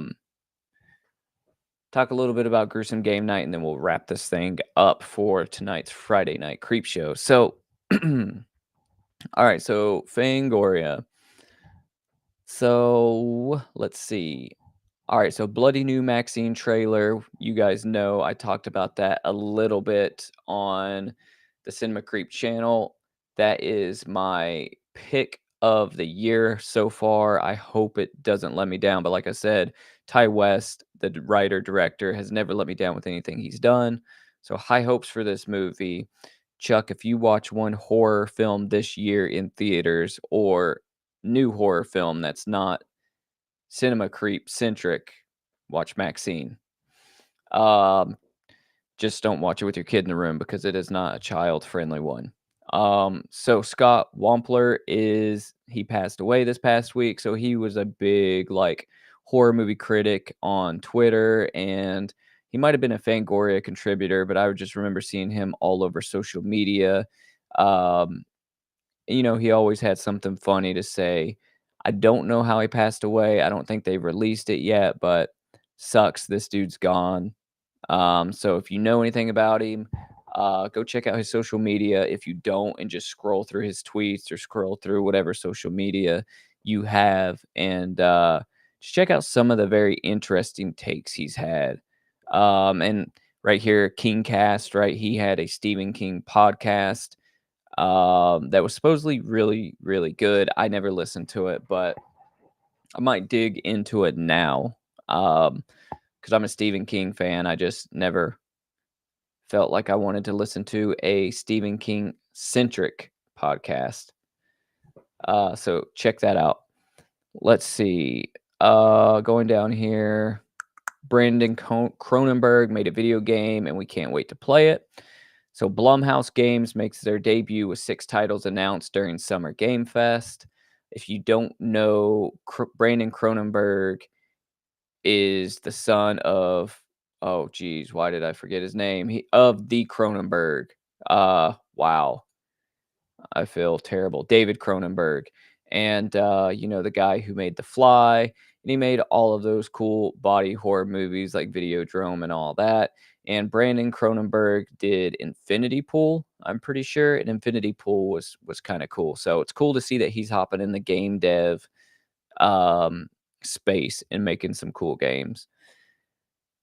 Let me see. Night Dive Studios brings The Thing remastered to consoles. So cool. So I guess we're gonna get a Thing video game on console. That'll be pretty cool. Let me see.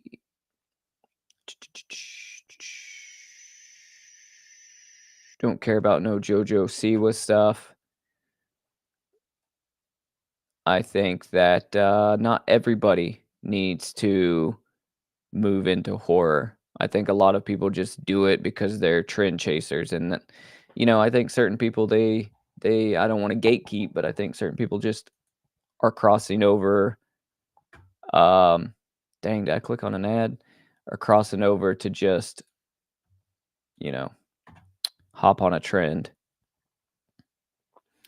All right. Strangers Chapter 1.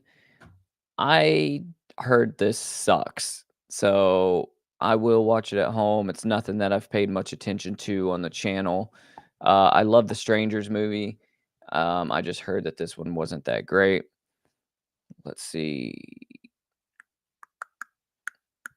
Alien Romulus. We talked about that on the Cinema Creep channel. We did a trailer trash reaction to it.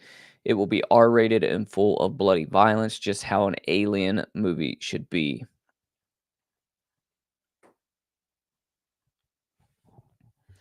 I think I'm going to do a trailer trash reaction to this right here. I haven't watched the trailer yet, but the movie's called Oddity, and apparently there's a creepy mannequin in it.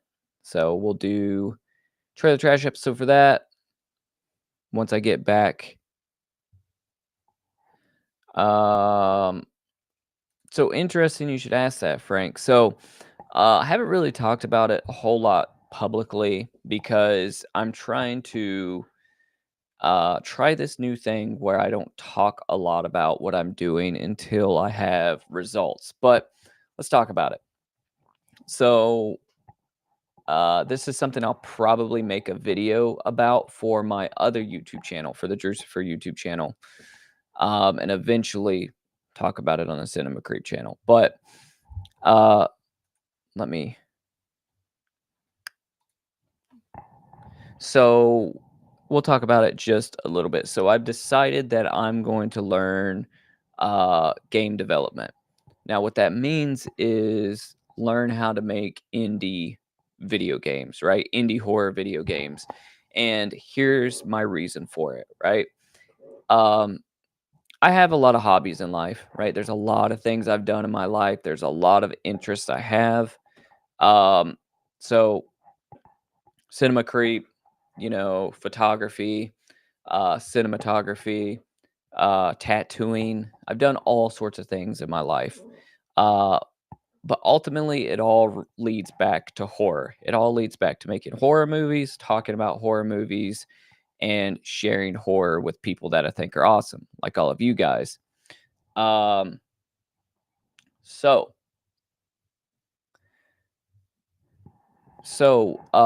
when it comes to game dev, right? Game development and doing that, the whole reason that this appeals to me is because I used to be a big gamer when I was younger, elementary school, middle school. I quit playing video games for probably from the time I was 18 till I would say till 30, right? I quit playing for a solid decade. And then I only started playing again because I started playing the Friday the 13th game when that came out.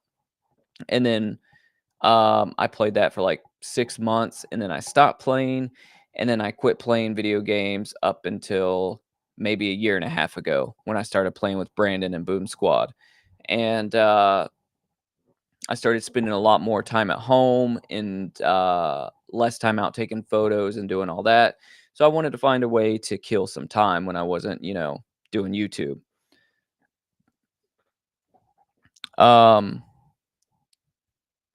Which game is that? Ninja Dope. You talking about Killer Clowns? Yeah, so the game dev thing comes from making horror movies. So I've worked on a handful of horror films, and they are very expensive to make, really time consuming, and expensive from the point of not only paying everybody, I wear too many hats, and oh yeah, all of gaming does suck. You're right, unless you have friends. What do you play, Ninja Dope? What games do you play? Um, so there was a time when I played all these games, right? Like Silent Hill and Resident Evil and Doom, and I played all these single player games back in the day. Um,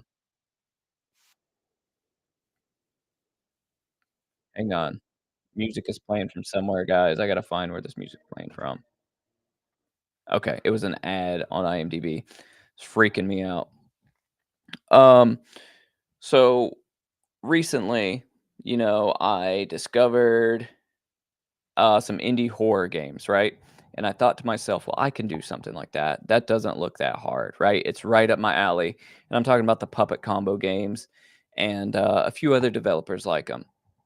I was like, I'm pretty good about learning software, and I think I can make those. And I have a million and one horror movie ideas that I decided a lot of these ideas, instead of me trying to make movies, I'm going to turn them into little horror scenario based, you know, horror games.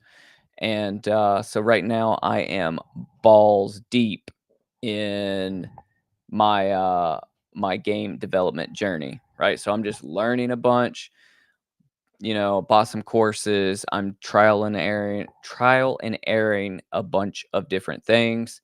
And my plan is to have something out by the end of the year, a little short game, and hopefully it's something cool. Um, so you play 76, PUBG, CS2, Killer Clowns, Evil Dead, Predator, Hunting Grounds, etc. NDA is non it it's not something. I can send you some scripts. You would have to send me your email or something, or maybe I can just put them up on my website, drucifer.com. But man, like I have a bunch of half-written stories. I have a bunch of ideas that I've yet to sit down and write. And on my other YouTube channel, the Drucifer channel, I was doing live stream horror script writing, and I'll probably start doing that again because I have another channel. It's just literally called Drucifer. Um, and this ad keeps playing on this Fangoria website. So, horror movies that I've worked on. Unfortunately, I haven't worked on anything that is humongous. I've worked on a whole lot of my own stuff and my friend's stuff. Just stuff that's, all over YouTube and stuff that's been through festivals. You may have seen The Butcher, worked on like 3 or 4 of my own, and worked on a feature. And mostly when it comes to cinematography, it was music videos. It was music videos, commercials, and crap like that. So, but when it comes to horror, like I've done a whole lot of horror themed, either music videos or horror short films. I think you can go to my website, drucifer.com, and I think my reel's up there. My um my cinematographer reel, as well as like all kinds of cool ass Cinema Creep merch. But yeah. So do you write, Ninja Dope? Do you write? Is that why you want to read ideas? Are you a filmmaker yourself? Um, so I'm very heavily inspired, obviously, by 70s and 80s horror. So that's where a lot of my stories go to. Um, But, I publicly talk about my ideas. I have no problem with it. So, I have this killer story that I'm wanting to write right now. I just have yet to sit down and write it, but I'll tell you one of the ideas. So one of the ideas that I want to write right now is a horror film centered around a landscape photographer in either the 70s or 80s, right? So he has a name. His name is going to be Alexander Thorne, and he's a landscape photographer, and he's sent over to Japan, rural Japan, um, to like photograph the countryside, right? And when he gets out there, he starts. This is sort of like a creature feature. When he gets out there, he starts noticing a lot of the rural townspeople are acting real strange, right? And he uncovers like some ancient vampire colony out there, and this is what he starts taking pictures of to report it back to the magazine he works for in the United States. It would be a very like A24 esque sort of, I don't want to say art house, but um, a very, like, surrealistic horror film, and that's a cool idea that I'm kicking around in my head that, I wanna start writing, and I write really quick. That's why I procrastinate it so much is, I can write if we're talking just a short film, I can write, like, a final draft, which is probably, for me, after two drafts of a script, I can probably write it in a week. So I just need to sit down and write this idea, make it a 90-minute feature, and just shop it around or see if I can get people on board with it. But honestly, I have a million and one ideas just like that that are just living rent free in my head, and I think about them nonstop. So some of the ideas I have, like I said, I'm just going to turn into short, like scenario based horror games. That way, they'll be less expensive for me to make, and then maybe later down the line, there'll be like a proof of concept, and I can show people the game, have them play the game, and maybe help me get the movie funded. Um, so the butcher was with Justin. So he directed it. It had its problems, right? It had its problems. Um, and the butcher had a handful of problems, and it's interesting story how that movie came about, right? So the butcher came about because I had this humongous tree in my front yard, right? It's still there. It's like a 20-foot tall stump now. It fell a couple different times and almost killed my entire family. But I digress. The reason the butcher came about was I went and I bought a table saw to basically repair parts of my house at the time. And I was like, huh, I wonder if a serial killer's ever used a table saw to cut up his victims or murder his victims or whatever. And that's why there's a table saw in it. And then that idea just spurred into me writing a script and me and Justin making it into a short film. Now, The Butcher, a lot of fun. It suffered from a little bit of a bunch of different things, right? Just if something could go wrong on set, it went wrong on that film. You know, uh, from a directorial standpoint to a casting standpoint to uh, a special effects standpoint, right? And we all kind of made mistakes every step of the way. And so, for example, we had a budget of it was either 3,000 or $5,000 for that film, and we ended up spending a lot of money on prosthetics, spending a lot of money on the old man mask that I'm wearing in the film. I could show it here. Hang on. Give me just a second and I'll bring it up. Because if I'm talking about it, I might as well bring it up. And YouTube won't recommend this because it's like a mature audience only, like 18 or over. So it stopped pushing it the day after I uploaded it. But let me show you guys where, like, you can't hardly even find it in the freaking in the search. Let me see. Maybe if I type in The Butcher short film. Here it is right here. All right, so let's talk about this a little bit real quick. All right, so here's the butcher, right? It's on my other YouTube channel if anybody wants to watch it. So the butcher essentially, great cast. You know, these actors were fantastic, but I'm somebody that wears way too many hats on any production I'm on. I did the costuming, I did the cinematography, I did the camera operating, and I also played the killer in this film, right? So I was wearing way too many hats. I was also telling the special effects people how to do the special effects we were doing. Um, yeah, I was the one. I was the old man. So I was this guy. Let me see. Where's he at? Yeah, this guy. So I'm this guy right here. Not that guy. The old man. Yeah.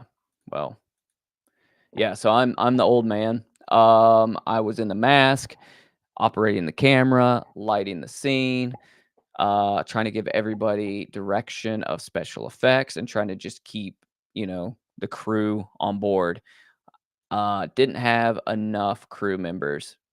And to save money, like I said, we didn't get an actor to play the killer because it was short notice. So I was just like, whatever, I'll do it. Why not? Right. And so I'm in this mask, and this mask right here, super sick mask. I wish I would have kept it, but I think Justin has it.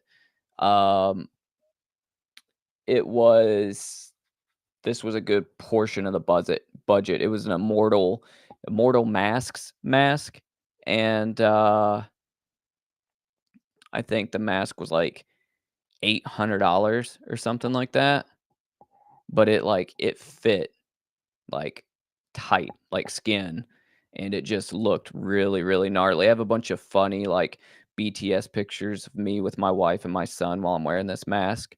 I'll have to find them in my phone and maybe show you guys in the next live stream. Um, but a lot of the problem was stuff like this, right?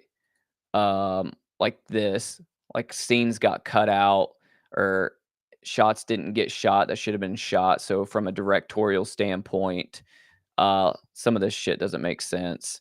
And then um what else was I gonna say? Like the blood and stuff like got mixed up and was too thick. Because I was too busy acting that I wasn't overseeing like how they were mixing the blood. Um, so it's just, like I said, it's chock full of problems. But it was a lot of fun to make. Like I said, everybody was fun to work with. Um, it was just it was filmed over 1.5 days. So it really wasn't um wasn't too shabby for 1.5 days.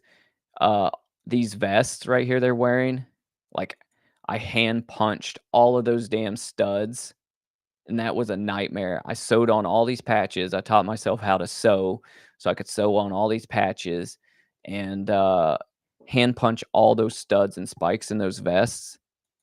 So I was doing that as well as, like I said, lighting and everything else. It was just, a pain, and there was patches and studs all over these vests, you know? And all these props. My wife helped make all these props right here. Like, when she reaches in the cabinet, there's a scene where there's an eyeball.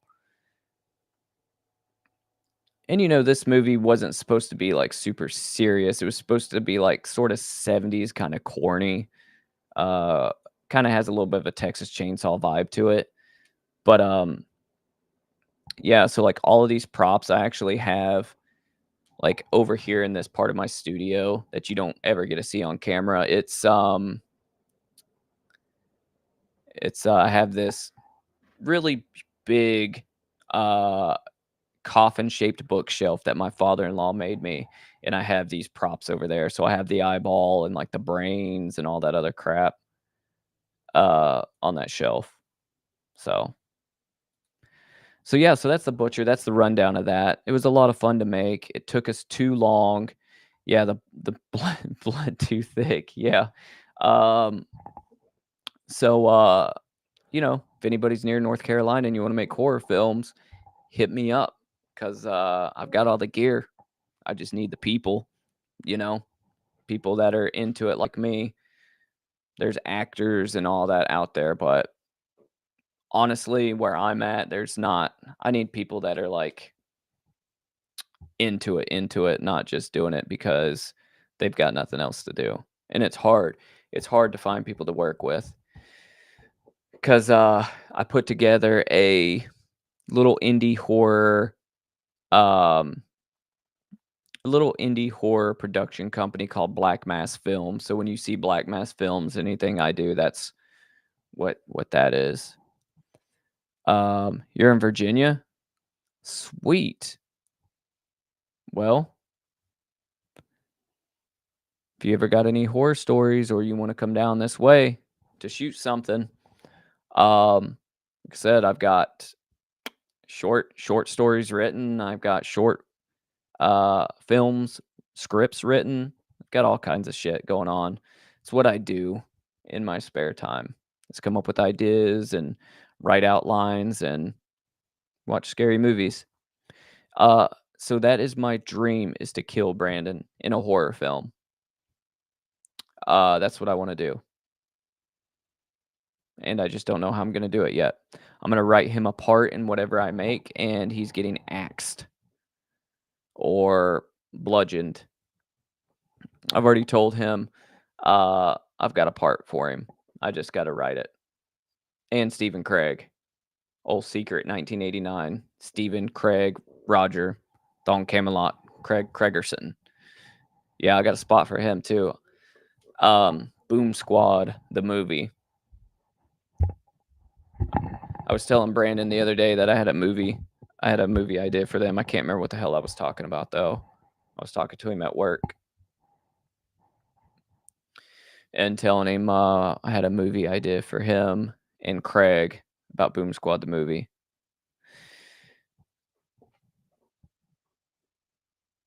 I feel like I could kill Brandon in a movie, but it would have to be by a guy, because if Brandon was in a movie and the woman was the killer, he would like it too much.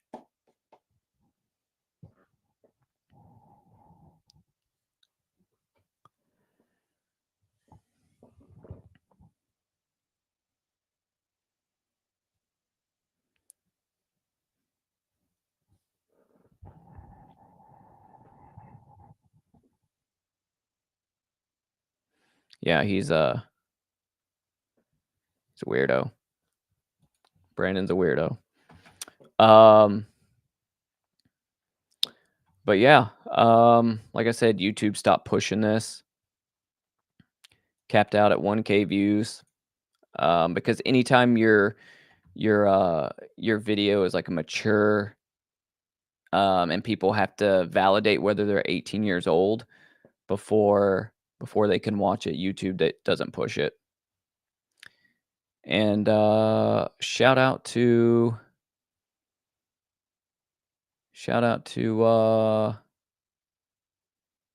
everybody that's commented on this. I think I thought Chuck commented down here at one point. But yeah, like I said, this is just something we threw together in like a day and a half. I mean, we wrote the film over the course of, I don't know, 2 weeks, and then the actual filming was a day and a half. So,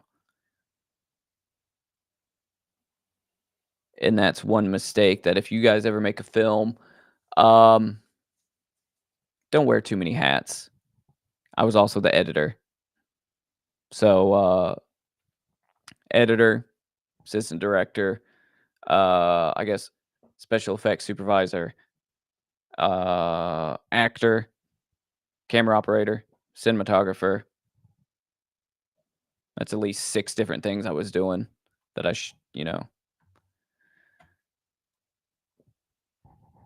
Craig Craigerson says he wants to die too. Secret 1989. I got you. I got you, Craig. So, let's, I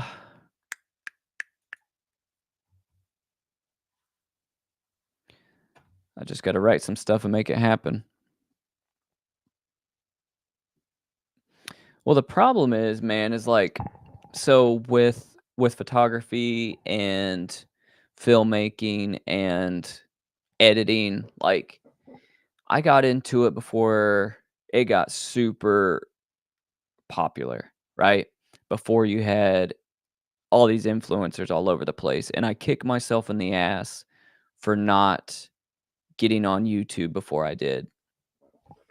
Right? So, if I would have got on YouTube and started teaching the things that I knew, I would have been very early to the game and my YouTube career would have been awesome, right? It would have blown up, but now you just have so many people teaching the most basic information. And most of these people, they don't even have like a resume, or they don't have any IMDb credits, or they don't have anything to show for the things that they're teaching. They can teach it, but they have never applied it. And, you know, I got in early on this, and I don't wanna say, like, super early, like, some people were in the '90s doing this, right? At an indie level, but, when I was of age and able to afford it, like, 2009, 2010, right, is when I got into it. So it was, like, not pre-YouTube, but like, camera and filmmaking YouTube, and, shot photography, shot videography professionally for years and years.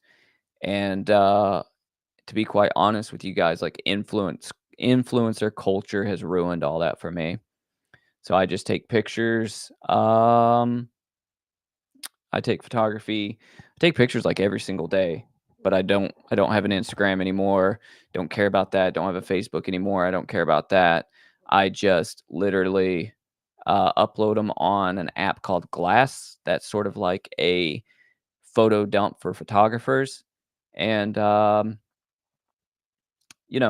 do that. And I just keep it moving. But I do need to get some more horror films going. Biggest thing is meeting like-minded people. Because I can do all these different things, but one thing I can't do is I can't act. Like, even in a mask as a killer, that was me pushing my max capacity as an actor. All right, so let's stop talking about me and let's go back over here to Fangoria, turn through a couple more pages, and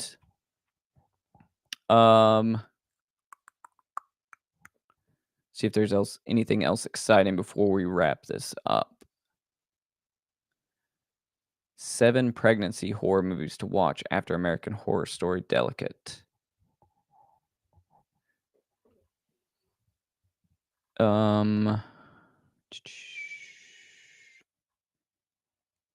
Heretic. Let's see what this is about. Scott Beck and Brian Woods, writers of A Quiet Place and directors of last year's sci-fi thriller 65, are teaming up with the genre titans A24 for Heretic, which has officially been dated for November 15th of this year. Hugh Grant. Huh. 2 missionaries become ensnared in a deadly game of cat and mouse after they knock on the wrong door. Could be interesting.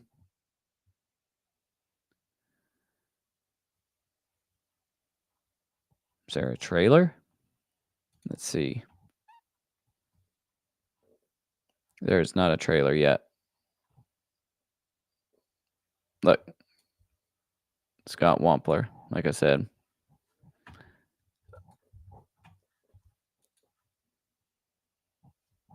Okay. All right. Well,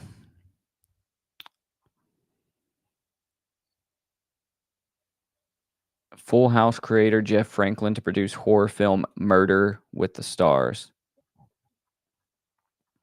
Goodness, Scott Wampler. Rest in peace.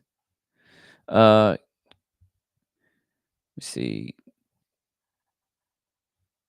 Produced new horror film by the name of Murder with the Stars, which will be directed by Weekend at Bernie's star Jonathan Silverman. Wow. Let me see.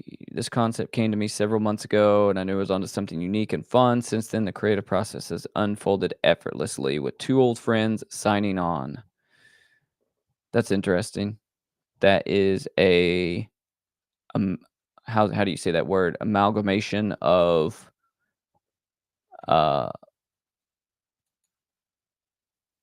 weirdness. Well, cool. I think that's going to sum it up, guys. I will sit here and scroll through Fangoria forever and just read to you what you could read yourself if you just went over to the website. So, let me see here. All right. So, like I said, next week we will not have really much going on here on the Cinema Creep channel. There will be some community posts, and I will keep you guys posted on what's going on. I keep where? Oh man, what happened? Hang on. There we go. All my stuff went away. All right.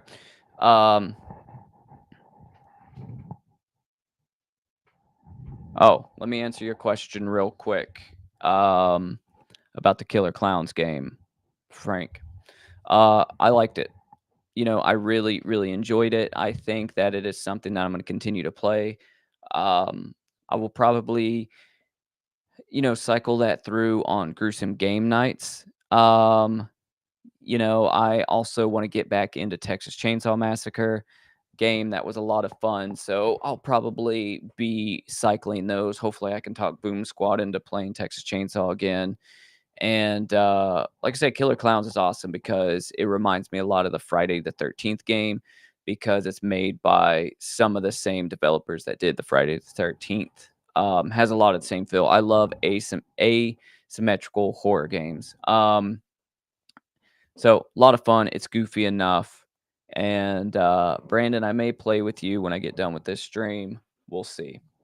Good. I'm glad you got Texas Chainsaw downloaded again.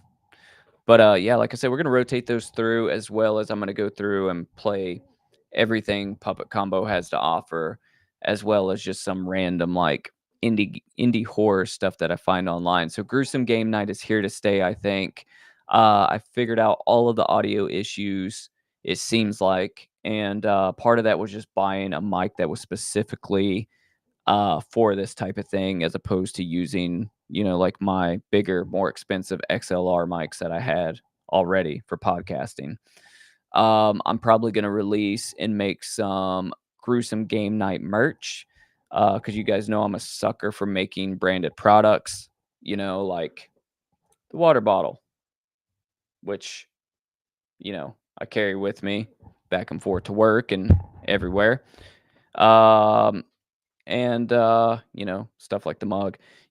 I'm gonna make probably like some more gamer centric kind of stuff for Gruesome Game Night. Maybe some like gaming mouse pads and gaming mats and stuff like that. Maybe like some gaming pillows and stuff to throw on your couch or put in your chair while you're gaming. Just some stuff like that. I love that kind of stuff. Also a turkey call. It is. Check this out. Hang on.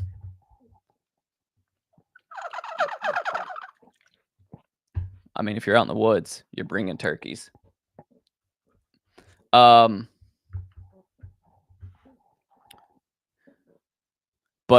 in addition to that, like I said, it's here to stay. I think it's a lot of fun and just something extra to add to the channel. I really am starting to like streaming.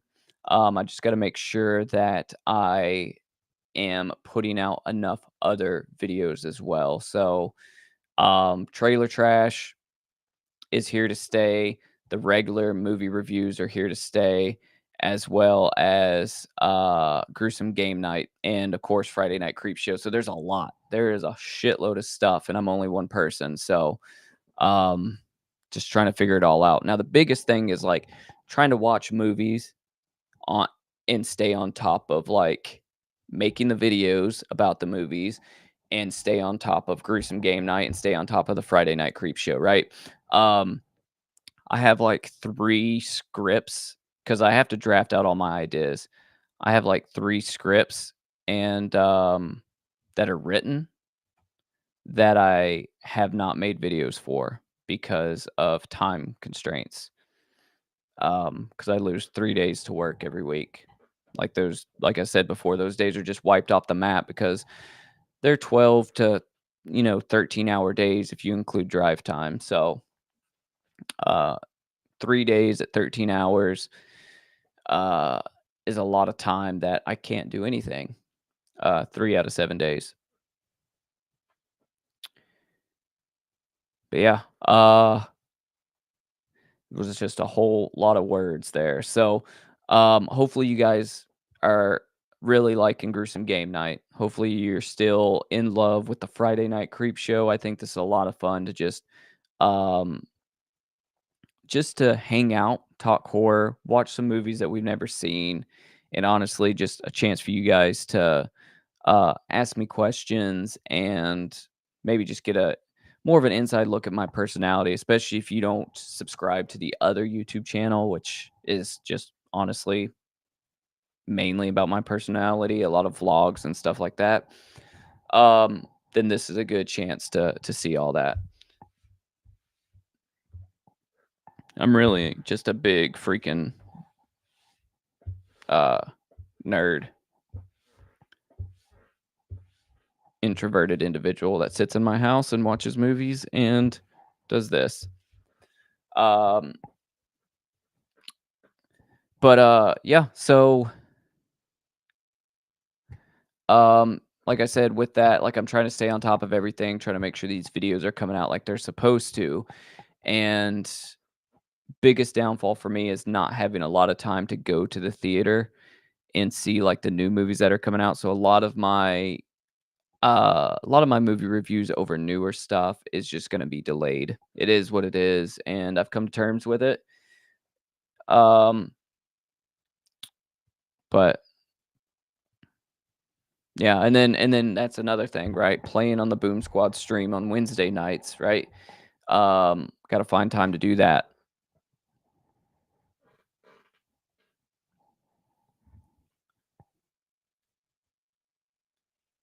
Trying to get Brandon. Brandon's been working overtime, Frank.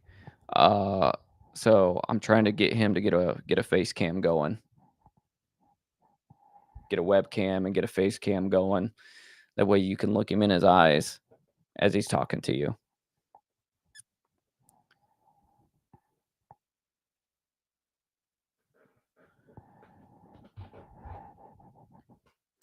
But yep.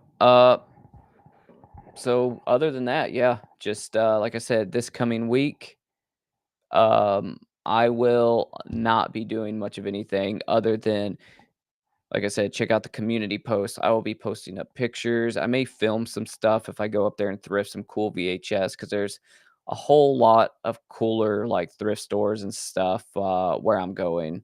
Just a bigger city, more shit to look at. So be on the lookout for that.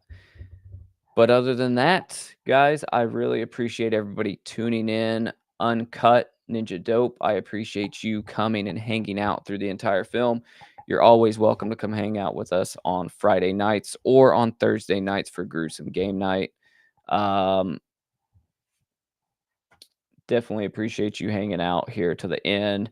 Craig Craigerson, Brandon, and Chuck and Frank, who are always here. We're expanding the Cinema Creep Show crew here a little bit, and it's a good time. It's just fun to have a good group of people in here just bullshitting around, talking horror, watching these stupid movies. Does anybody have any parting words or anything they would like to share before we wrap this thing up?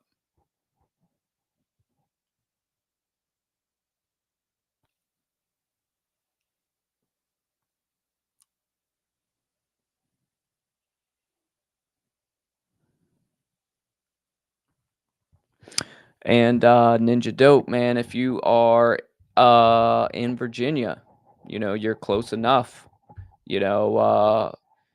All my contact info is on my website.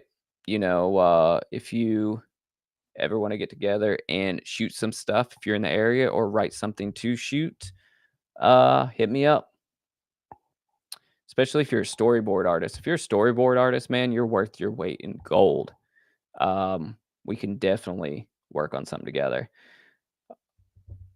You do need some Cinema Creep merch. Frank, did you ever drop your address to get your thing? Did you ever email me? I looked for it this morning and didn't see. And if you don't want to share your address for that, that's cool too. If you don't want it. Either way. We will be doing more like merch giveaways and just random shit through all of these live streams I do, because I think that that's just fun, not really a milestone centric thing. I think it's just fun. I appreciate you doing a bat scream. Didn't I give you one of these already, Brandon? Did I not?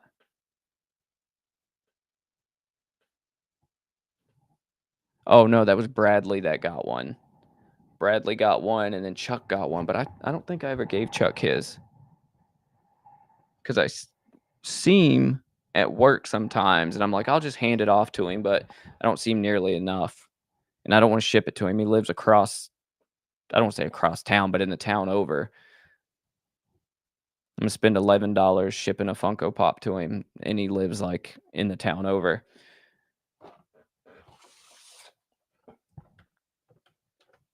Yeah, these Killer Clown ones are kind of gnarly. They're blacklight. I wish I had. I don't know if you can tell from back here. You can't. It's kind of a blacklight a little bit. But yeah, they're blacklight. So if you, like I said, if you have RGB lights or black lights in your studio space, then they're kind of cool. Spirit exclusive. I don't collect Funko Pops. I have to stop myself from spending any more money on anything like the horror action figures. I have some of those in my studio, but I spend enough money collecting VHS and oddities and buying camera shit and just all kinds of stuff that I don't need or have the space to collect Funko Pops, but I wish I did, especially the horror ones, because they're just, to me, they're a lot of fun. And it's just cool because you never really had a lot of horror stuff like this when, I was younger. I mean, you had some action figures, but not like what you have now. And it's just hard for me to spend $30 on a Michael Myers action figure unless I'm going to do like a giveaway, because I'm just going to keep it in the package and put it somewhere in my studio amongst all this other shit I have. Well, cool. Like I said, check out my other YouTube channel, Drucifer, for any kind of filmmaking horror stuff. And, don't be a chud. And like the stream, share the stream, come back on Friday nights, Thursday nights for gruesome game nights. And as always, like I said, I appreciate all you guys. Stay creepy, and I'll catch you on the next one.